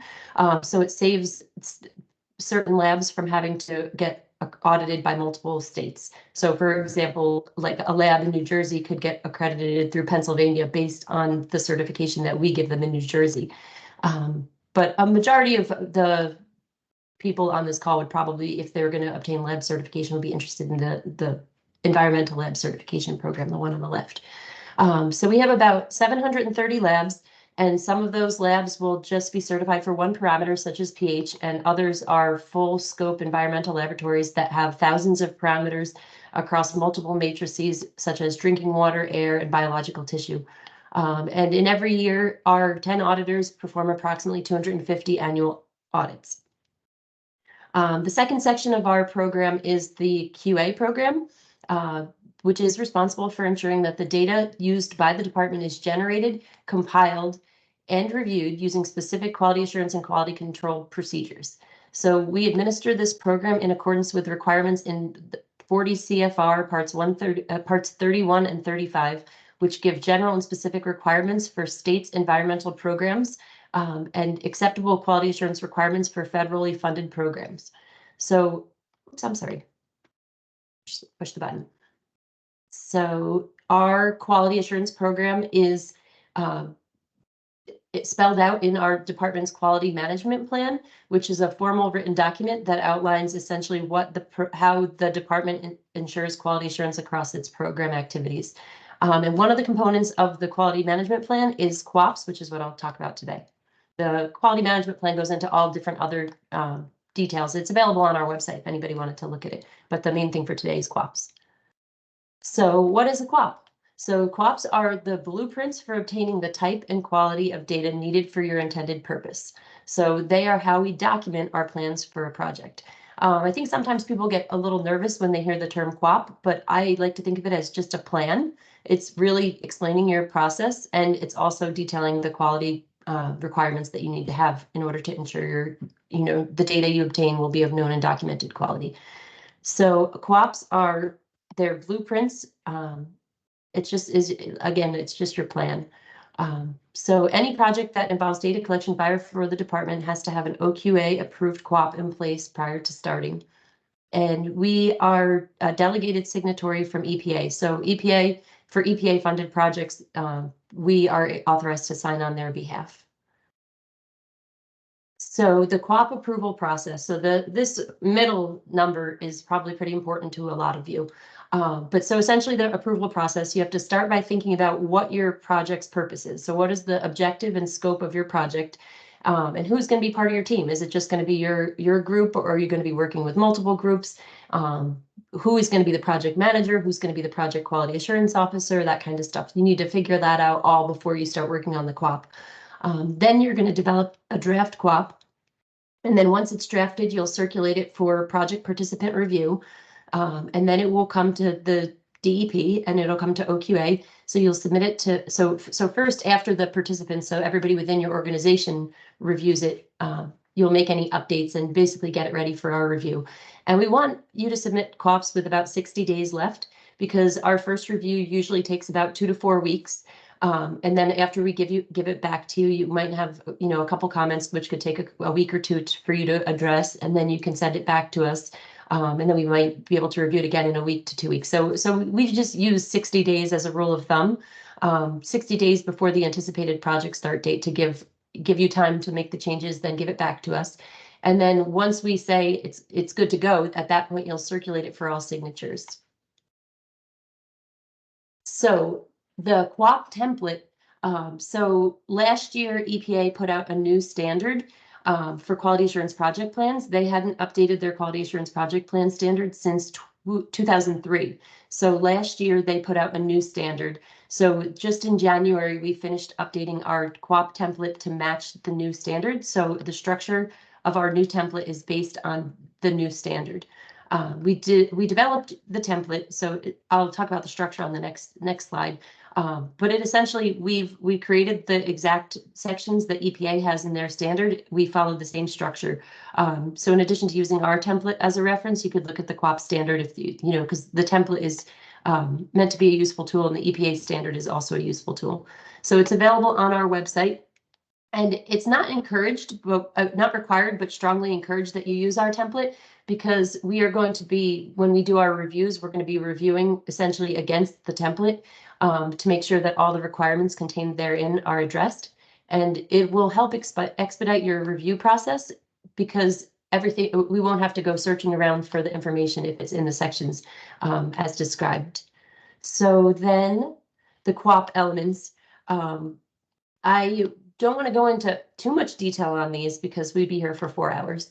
But in the short term, there are 4 different elements. I believe there's 23 total sections, but some of the sections are pretty self-explanatory. The title page, the signature page, we explain who needs to go on there, table of contents, and then it goes into distribution list, org chart, that kind of thing. One of the main ones that I guess to focus on are the information data quality objectives. So Erin mentioned this earlier. You need to figure out what your objectives are. What level of data do you need in order to meet your project goals? So we have in that section, we have the different data quality objectives like precision. So doing replicate, and Debbie mentioned precision, accuracy, replicate measurements. What percentage of your study needs to be completed in order for you to get to consider the project complete. So completeness is one of them, and representativeness and that sort of thing. But essentially the QOP elements come together to answer the who, what, where, when, and why. So at the end of the QOP, we should be able to identify who's doing what roles, you know, when they're doing them, why they're doing them, what's the purpose of the project, where are they doing them, like what sites are you going to be going to, how are you going to document where you went to those sites, and what are you doing, like what, you know, what samples will be collected by who, when, that kind of stuff. So then this is actually a new resource that we just had go up on the website this week. This is our QOP checklist. So after we finished making the new template in accordance with the EPA standard, we created this new QOP checklist. So every time we review a QOP, we're going to be going through this checklist and filling it out. It's available on our website. This is just the beginning of the first section, but this is the kind of information we'll be looking at. So on the title name, does it say project name with quality assurance project plan included? Is the prep date specified? Name of the organization that developed, if different from the organization conducting the activities. I think it's about 140 questions, but it aligns very closely with the template. So if you use the template, then you'll be filling it out. You'll address everything on there. But we're encouraging people to use this as a self-check before submitting the QOP. I think it will make the QOP approval process go quicker, because you'll know exactly what we're looking for. And we're also saying optionally, you can submit the checklist with the section. If you're not using our checklist, I'm sorry, if you're not using our template, you could submit this checklist with your QOP to tell us where we would be looking, which again would help expedite the process. Then this is just a little brief slide on addenda. So if you have a QOP and you ever need to make changes, you need to do a QOP addendum. So you would be brief. You just would explain things that had changed from the original QOP and include a new copy of the signature page. So it has to be re-signed by everybody who is an original project signatory. Obviously, that would not apply if somebody left and was replaced. The new person in that role would sign, and you would just explain that, you know, Joe left the company and, you know, Fred has now taken over. So that's why he's the signature now. And if you're not sure if you need an addendum for something, you can reach out. Just send me and Megan, as Megan mentioned earlier, she's working with me on QOP. So send us an email and just ask us if you're not sure. Then we have just a couple helpful QOP tips. So one is submit your drafts without signatures. So we would just want you to wait until we give the go ahead. Once everybody has agreed that the QOP is ready for signature, circulate it for signature. The next thing is to identify a separate project manager and project QA manager. So there's always going to be a project manager and project specific QA manager. they can't be the same person because you can't have QA oversight over yourself. The next thing is to describe annual review procedures. So this is only required if your project duration is going to exceed 1 year, but you'd want to describe essentially how you'll review the QOP to make sure that it's still current, and just include that requirement. That is often left out. Another thing is to specify the funding source. If you're receiving EPA funding, state funding, etc., you want to explain that in the QOP. And then I have this little stop sign man at the bottom here. Do not start your project without an approved QOP. So just that's probably the number one on this list, is make sure that your QOP is approved. Otherwise, all of the uses that were talked about earlier, a lot of them would go out the window. You know, if you're trying to use tier 3.3, a tier 3.1 project without an approved QOP, the department won't be able to use the data.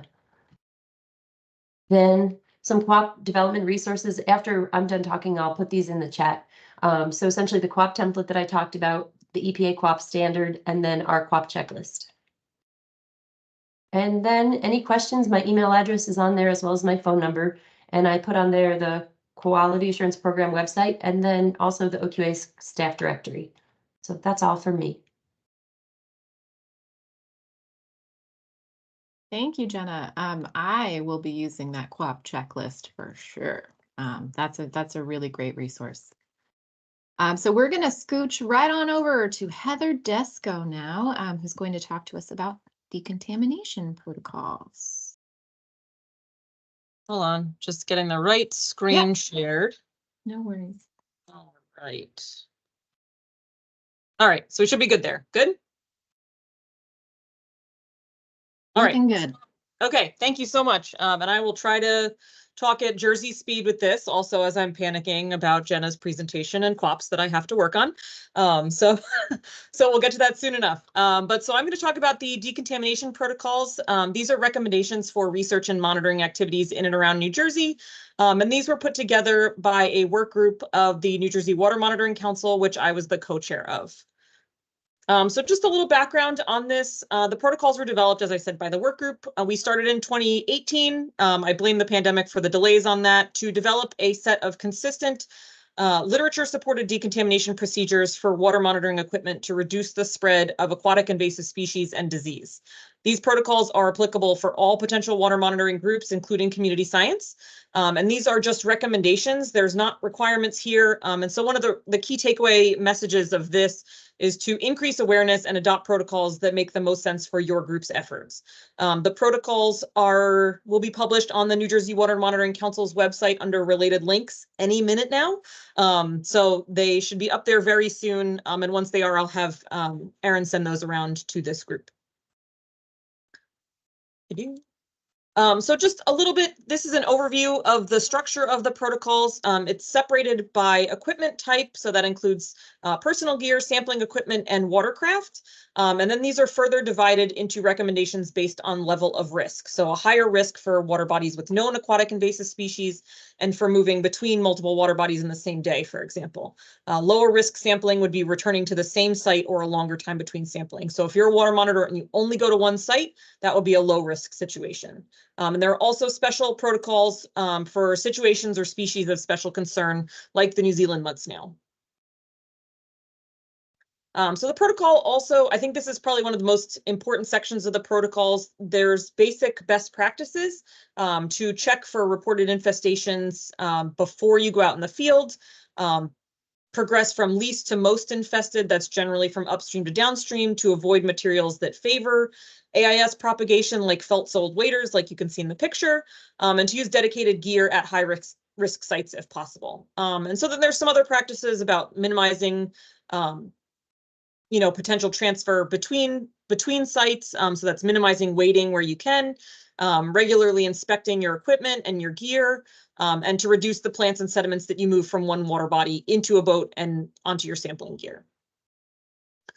And then afterwards, everything you want to clean, drain, dry. That's the overwhelming message of aquatic invasive species, the Stop Aquatic Hitchhikers. Don't clean your equipment in or near streams, and don't dispose of the cleaning materials into water bodies without treatment. Always use PPE, and report any new or suspected aquatic invasive species. The clean, drain, dry really means to clean your equipment, to remove plants, mud, and that can be either with hot water and detergent, draining your boats, wells, bait buckets, anything like that, and then drying your equipment for several days. So this graphic shows an overview of the sampling risk level to determine what level of decontamination steps you need to take. So in green, you can see that low risk would require level 1 cleaning. Medium risk, which is in the yellow, requires levels 1 and 2, which includes disinfectant treatment. And then a high sampling risk in the red here is going to require levels 1, 2, and 3. And that's kind of just the overall setup of the protocols in general. This is a lot of text on here, and I don't expect anyone to read this, but I just wanted to let you know that the protocols document has these summary tables that have quick reference information with special notes. So if you don't want to read through all the text, you can even just go to the table and figure out what type of equipment you have here. And then once you figure out your level of risk on the top, then you can just kind of figure out what cleaning methods that you need to do. But again, if you've got a medium risk, you would need to do the low and medium cleaning. One of these 3 options here for waiters, for example, you choose either 1, 2, or 3, depending on what works best for your situation. And this is just for the gear. So, and there is a second part of this that includes, there's electronics are included in here, portable pumps, things like that. And then there's a separate table for boats, trailers, and motors. And as I mentioned, these are just some examples of the species of special concerns. Your groups are definitely going to be familiar with these. The right-handed or New Zealand mud snail. Freezing is actually the best for that, or Virkon aquatic, or the Formula 409 degreaser disinfectant. And then if there's zebra quagga mussels, there's a whole separate protocol for that. And then for cyanobacteria, I just thought these might be the most interesting species or situations of special concerns. If you need any assistance in determining if there's anything special in your area, you can reach out to me if you can't find it from the resources that are mentioned in the protocols.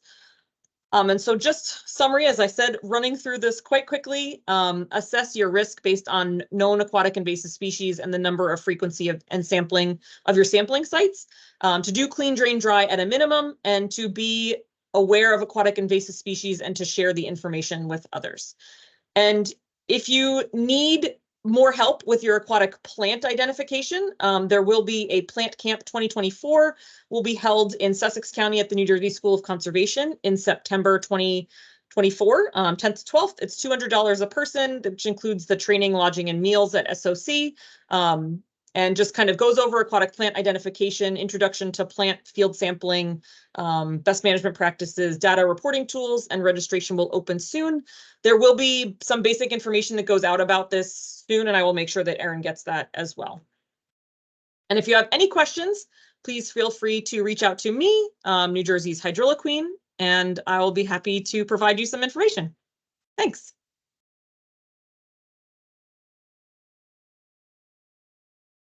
Thank you, Heather. That was wonderful. And who would pass up a chance for 2 or 3 days at the School of Conservation? I don't know anyone. And just like, it's like summer camp, but science-y for adults. Right. So yeah, no, that sounds amazing. You can go ahead and sign me up right away. You got it. All right, cool. Thank you so much, Heather. We are going to move to the next part of our agenda. I realize it is now noon. So we are going over, but I think this is super important. We are about to hear from 2 of our very own community water monitoring groups. So I hope that you're able to stick around. First, we'll hear from Christine Dunbar from the Foodshed Alliance.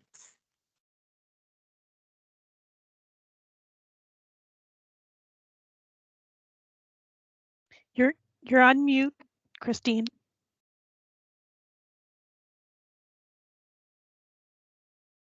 Okay, do I just push the share arrow up button to share my screen? Yep, and you should be able to select which window of your screen you'd like to share.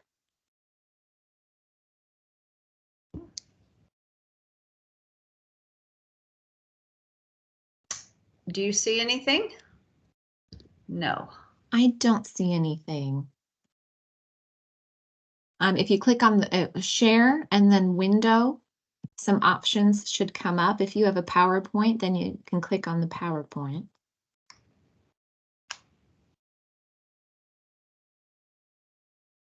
Okay.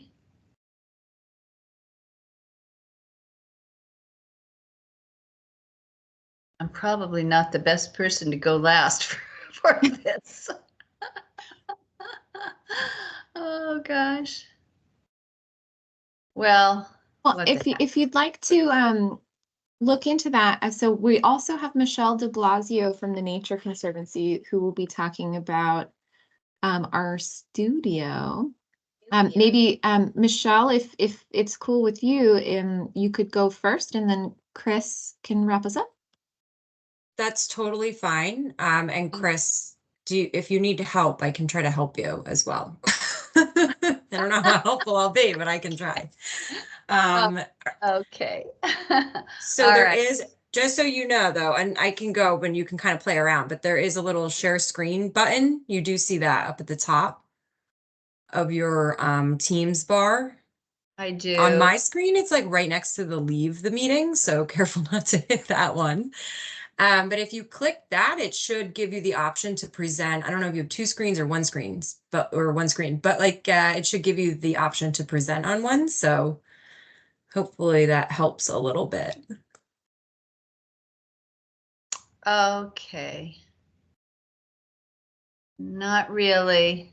I have it up. I have it up, but you know, when I click the share, it's really not coming up. I mean, I have it open. Yeah. Yeah. But, so go maybe ahead. you can share it with Erin, and she can help to present, and I'll just kill some time for you. Not Yeah, at Chris, all. do you want to shoot an email to me? I could try. Yeah. Yeah. Okay. Great.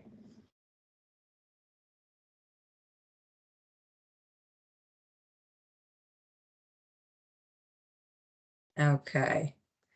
And folks are seeing my screen, right? Now that I'm trying to help others. Okay. That's good. What's that? Okay.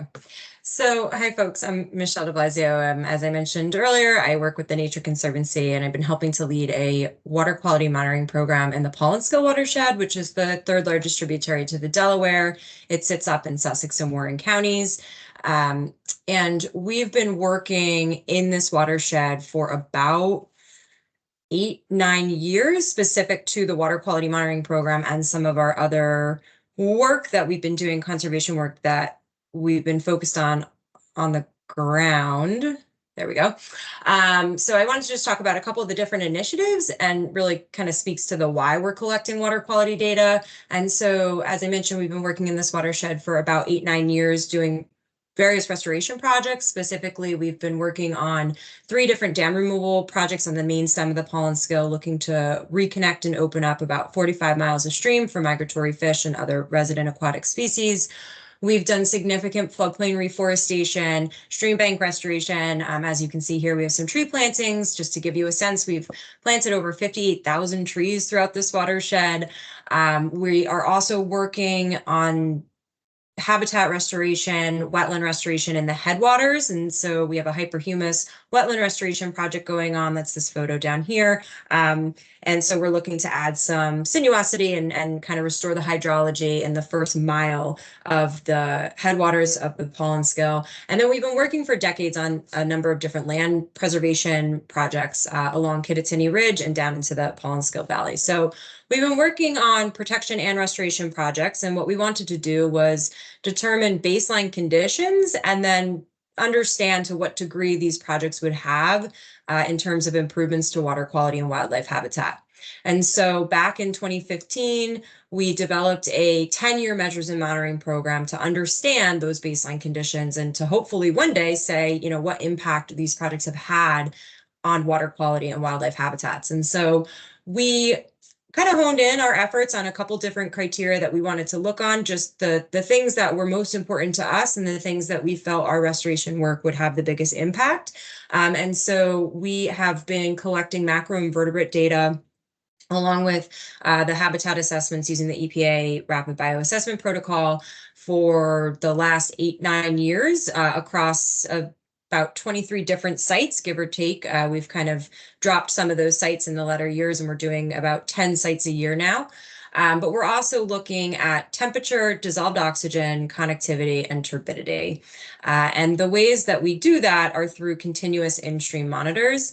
These are just a couple of the different meters that we use. Some are multi-parameter probes, some just have 2 parameters, and these are situated across the watershed at different locations. So we have 16 different water quality loggers across these sites. And what we quickly realized as we were developing our water quality monitoring program is that we have a lot of data.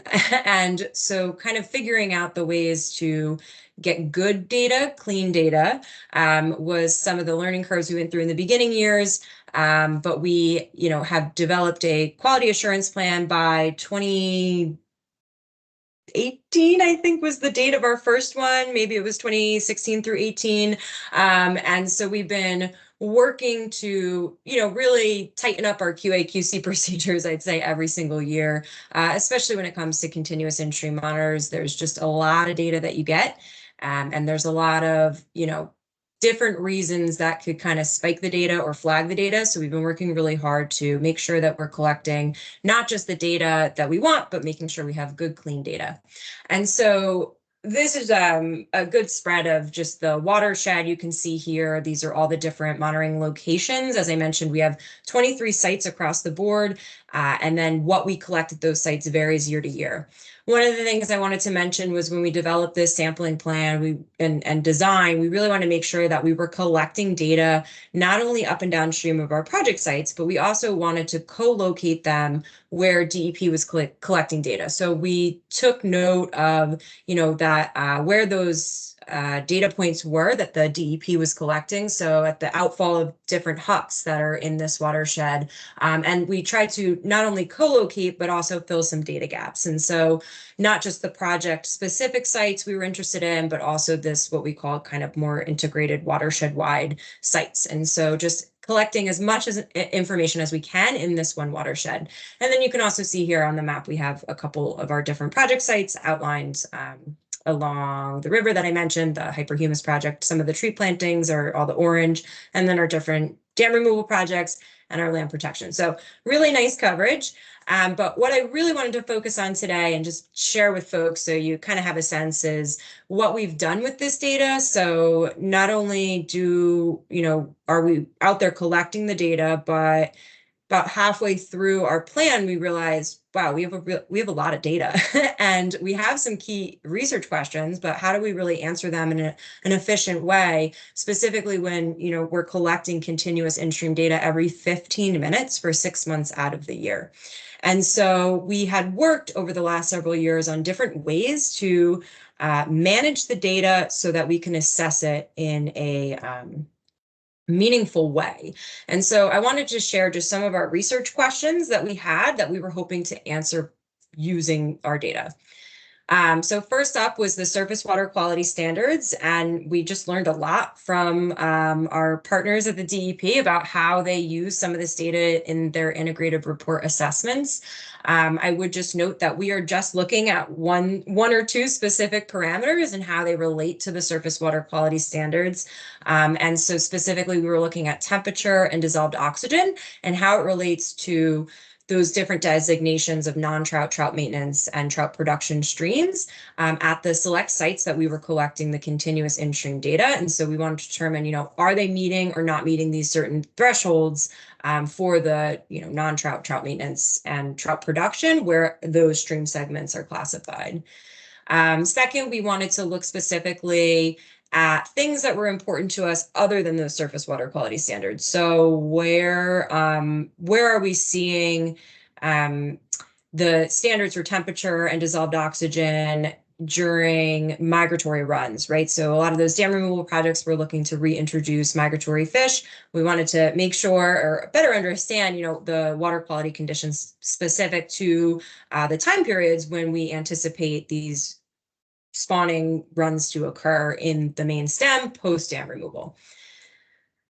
Third, we wanted to look not only at those, important characteristics like the migratory runs, but also the other projects. So the tree planting projects, right, where we're kind of planting a bunch of trees in a 1 mile corridor, a 4 mile corridor, can we start to see these baseline conditions, and can we anticipate, what kind of changes can we anticipate in, say 10, 15, 20 years? So setting up a system that really allowed us to assess, again, temperature, dissolved oxygen, but then also looking at the macroinvertebrate scores and the habitat assessments at some of those other restoration sites.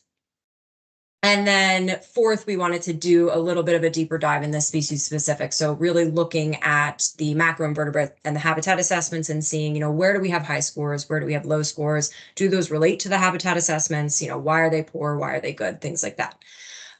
But this kind of fifth goal of ours was not to just collect the data, but to create some sort of system that would allow us to every year analyze this data in an efficient way. So again, every 15 minutes, 6 months out of the year times 8, 9, 10 years, we have millions of data points, right? So how can we create a system that allows us to analyze this data in somewhat of a plug and play situation? And so we decided to lean into R in our studio to allow us that opportunity to create this plug and play system. And one of the things we were able to do was leverage some funding from the William Penn Foundation to contract out somebody to write the codes for us because we just didn't have that in-house expertise at TNC. And so we worked with some folks at Rutgers University and gave them all those research questions. We gave them all of our data and said, hey, can you create a plug and play system for us so we can analyze our data each year and really be able to tell the story of the different projects going on the ground. So I'm going to breeze through these next couple slides for the sake of time. One thing I just wanted to note is that we leaned heavily on the DEP to better understand how they QA/QC their continuous in-stream data to make sure that the data that's going into this RStudio platform and analyses, that it's good data, it's clean data. And so what we did was set up a flagging system. So kind of like an if this, then this, like basically only use the data that we are confident is good data and clean data. So the data management QA/QC piece was pretty time consuming, but now we again have that as a plug and play template as well. So every year when we upload this into RStudio, it's only using the data that is flagged as good data. Everything else is removed. And the data analysis piece is now, we lean into that RStudio and all the codes have been written. So every year now we can just upload the New Year's data and run all the code. And I just wanted to share with folks just a sample of the things that are our outputs that we're getting. And so some of the logger data, we're looking at the site-specific data we have flagged. It's probably a little tricky to see on the screen, but we have flags for that non-trout, trout maintenance, trout production, and then where are DO and temperature falling across the board at site-specific and then across all of the years. We've also, have other graphs that are zooming just very, this is a little bit busy when you're looking at all the years across the board. So we've also been able to pull out and kind of look at site specific, same information, just a little bit of a different way of looking at it to see, how many days is it not meeting those surface water quality standards in a given sampling period. And then you can see, we have a lot of gaps in data in some of those early years and some of the years that we weren't able to get out into the stream too because of capacity issues and things like that post-COVID. So we don't have a complete set at every site, but we still have a good picture. This is another just way of looking at the data across the board. We have all the different watershed, all the different water quality sites and how those are kind of looking across the board in terms of meeting or not meeting surface water quality standards based on those stream classifications. Habitat assessments, same thing. We're kind of looking across the watershed at what's, what are the ratings for the habitat assessment scores. We can clearly start to see, this is a compilation of all the data years combined, but TNC2, which is one of our really big restoration sites, continuously has poorer scores versus something that we see up here in the headwater streams coming off the Kittatinny Ridge, which is really good year after year. And then this here just shows the number of years that we've sampled. I think I just have a couple more slides here. Again, this is just another visual showing days exceeding temperature and DO, and then kind of how this relates all the different numbers of the different sites across the board. So again, we see that TNC2 near our restoration sites, still, not only are we seeing poor habitat assessment scores, but we're also seeing poor or really warm temperature and really poor DO scores, really low DO scores. And I think this is my last kind of visual for you guys. Again, just piling more and more data into these graphs. And so we have the macroinvertebrate, the habitat scores, and our temperature data across the watershed. Just visually, we can get a really good sense of where in the watershed we're seeing impairments, where we're seeing really, good water quality for our species, right? And so this has just allowed us to quickly not only manage, but assess all the various water quality data that's coming in year in and year out. And just a note as I wrap up here, all of this data, the macroinvertebrate data and the habitat assessments, it's all, it's under the quality assurance plan. So all of this data lives online. We do use EcoSheds for our temperature data, but some of the other stuff like our DO data, turbidity, connectivity, we don't have a storing house for that just yet. But if anybody's ever interested in the data or any of the R codes, always happy to share any of that information out. So I think with that, I'm going to stop sharing. Happy to answer any questions, but I know we're way over, so let me just turn it to Chris. Okay, yeah, thank you, Michelle. Your codes are also available on GitHub, and that will be something I would love to kind of tie that into our future R workshops in New Jersey as well. I mean, the resources there are fantastic. So, thank you so much. Okay, Chris, I'm going to share your slides. Oh, that's magical. And you can take it away. Thank you. Oh man, this has been really something. It's been a great roundtable, and I'm sure I'm going to be using all of the information, not all at once, but eventually, to help our program along. So thank you all. I'm just so impressed, and I feel very buoyed up. So anyway, yes, next slide. Is that what I need to tell you? Or is this something I can do? There we go. Okay. So I am a program of the Foodshed Alliance, thanks to the Nature Conservancy and the Foodshed Alliance, which is housing our program.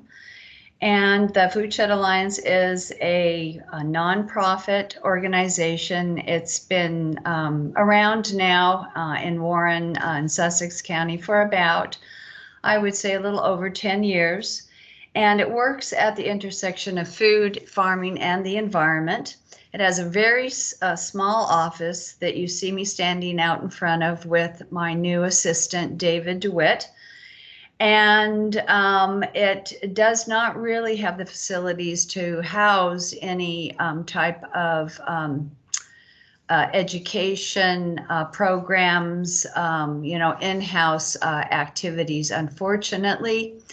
Hopefully that will change in the future. So I'm just mentioning that because if there is anyone out there who is thinking of starting a program, but they do not really have a location to house their programs, this can be done from your home and with volunteers, and you'll see it will unfold. I want to mention that Kendria Close is the executive director. I'm currently about a half an hour late for an appointment with her, and Lisa Kelly is the manager. And most of the employees, of course, we work from the field, and we, meet here monthly or weekly as needed. Big shout out to David DeWitt. When you're trying to engage folks in water quality monitoring or just understanding their environment so they'll take care of it, it's really important that you have the background about the local history, the culture, the environment. And David is he's a former educator, and he sold maps for a while, but he has been here for probably about 60, 70 years. in the watershed, and he knows all the ins and outs of it. So he's just a great asset to our team. So what am I doing? The Pollenskill Watershed Community Program's essential function is to bring together all of its stakeholders, residents, farmers, organizations, businesses, and municipalities alike, together with the knowledge and skills they can use to keep our waters healthy and safe. The program has been going as of this April 1st, 3 years ago, through the idea of the Nature Conservancy and its generous funding and its specialists such as Michelle DiBlasio that make it happen. So how do I gather up people, or how did I start gathering up people to take care of the watershed? You probably have a problem reading the fine print here, but what we have been doing is we've been exhibiting at fairs, having hands-on exhibits and displays, and networking with local organizations. We've been engaged in the amazing road salt study, which everybody wants to be a part of practically, because they can see the road salt being thrown down year after year, but maybe not so much this past year or the year before, but still, you know, it's something that they can do, and it's easy. And I think it's going to be very important in providing guidance in the future, hopefully. And getting the word out with social media. Originally, our program was suggested that we start with cleanups, and we do cleanups. We had one for Leap of Kindness Day with Halstead Middle School in Newton. The Leap of Kindness idea came from the Sussex Chamber of Commerce, who we're partners with. We have a River Friendly Farm program to reward farmers for taking care of their farms sustainably. We try to get scout troops and any river watcher who's willing out on the floodplain to do education, and also help a little bit with all of the Nature Conservancy's plantings and all of the work that. Big shout out to the Wallkill River Watershed Management Group, Christine Rogers and Nate Sajak. So they've been just, you know, I'm surrounded by great organizations that have really been helping to engage the residents. That's primarily what I do. So next slide. Thank you. So now look at this map compared to Michelle's map, and you'll see what our little group of river watchers has now accomplished. And I'm very proud of this. Some specs on where we're located in the northwest hinterlands of New Jersey here. And it's you know, it's just a great place to live. And it's a great place to take care of. And so with our current capacity, and also based on the monitoring sites that the Nature Conservancy has been doing, but perhaps will no longer be doing, and also based on need, and I'd love to talk to Bob Schuster about this, if he sees any places of great need, but we located our sites, and we have an upper, which is the one that's kind of by the candy cane, up by the curl and the candy cane, and we have a mid monitoring site, and we have a lower monitoring site. And we you know, got started last fall. It was kind of at the end of the season. And we took our group out, and we had just a great, you know, fun time trying to follow the protocols. You know, we're not quite there yet, so we're eager to have Debbie come up and make sure that we are, and to kind of do some reteaching. But it's just been a great experience for us, and we would love to have more monitoring sites, but that will depend on our capacity. You know, building efforts. So maybe the next slide would be good at this point. Okay, so why, of all things, going from doing cleanups to actually doing the, you know, water quality monitoring?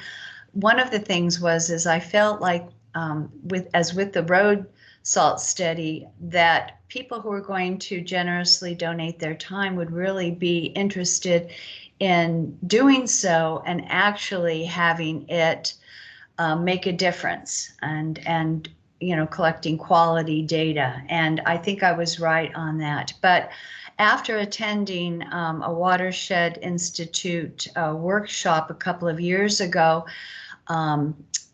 you talked about, Erin, you spoke, and Debbie spoke all about the Tier 3 water quality monitoring. And so I looked into how we were doing in our watershed, and I was just like shocked and stunned. I couldn't believe it, that we, really needed help. And if we could work on this, it would be, a great thing to focus a lot of our effort along. So we have a lot of work to do. So I guess next slide. So we got all involved with this stream school, which is starting up, as Erin mentioned, in May, I think she said 1st, 2nd, and 3rd. Virtual sessions, getting trained, and then, going out into the stream and working with new friends and developing our skills. So yeah, we all there's about 10 or 12 of us.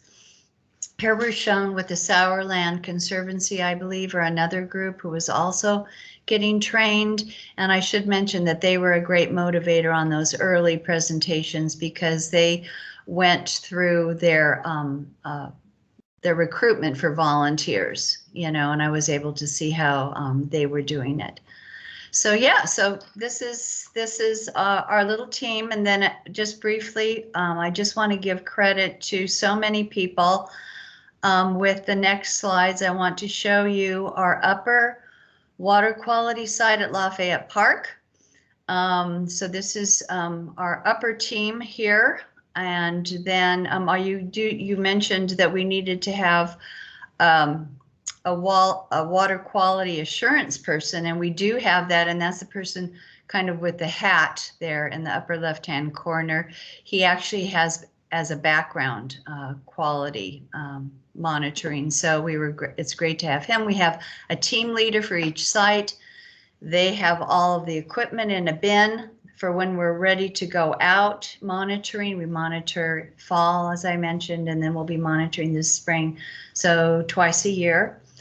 And then we have our mid group here, and he's a school teacher at the Ridge and Valley School in the midsection of the Pollenskill. And this is our site that's just downstream from Pollenskill Lake Spillway. So both of those got healthy scores, and this is our, by the time we got out here in the fall, it was quite late, but very beautiful. And try as we could not find 100 of the macros to use. So, but anyway, it was fun. It was fun trying. So we're just going to have to start earlier next time. So here we have another team leader, which is Danielle, who's on the school board down at Blairstown. So that's it. And I just would like to, thank the Musconetcong Watershed Association and Craig Fleming and others. That's originally where I went in to get my training to learn about the macros, and also the road salt education, and also the Wallkill River Watershed Management Group, who's takes care of the upper with me, and of course the Nature Conservancy, who's doing it all from one end to the other. I feel, very supported, and I would encourage everyone to give it a try, because there's nothing like nature to bring people together. So thank you. And I'm kind of from the South, so I'm not a fast talker, so I did my best. No, that was great. Thank you so much, Christine. And thank you to everybody for sticking around. We went 1/2 hour over. Oh, my stars. Maybe next year we'll just go ahead and schedule this for a longer period of time right up front. And thank you to all of our speakers today. I feel like we covered a lot of different kind of aspects of water quality monitoring. And it's really all of that has to come together for us to be successful. So thank you for coming here today. I will be sending out this recording so that you can share it around, rewatch different sections of it if you like. And then I'll also just be sending out an email with some resources from some of the things that we talked about today. So thank you again for joining us today, this morning, now this afternoon. And I hope you have a wonderful rest of your day. Thank you. Thank you. Bye. Thank Bye you. now.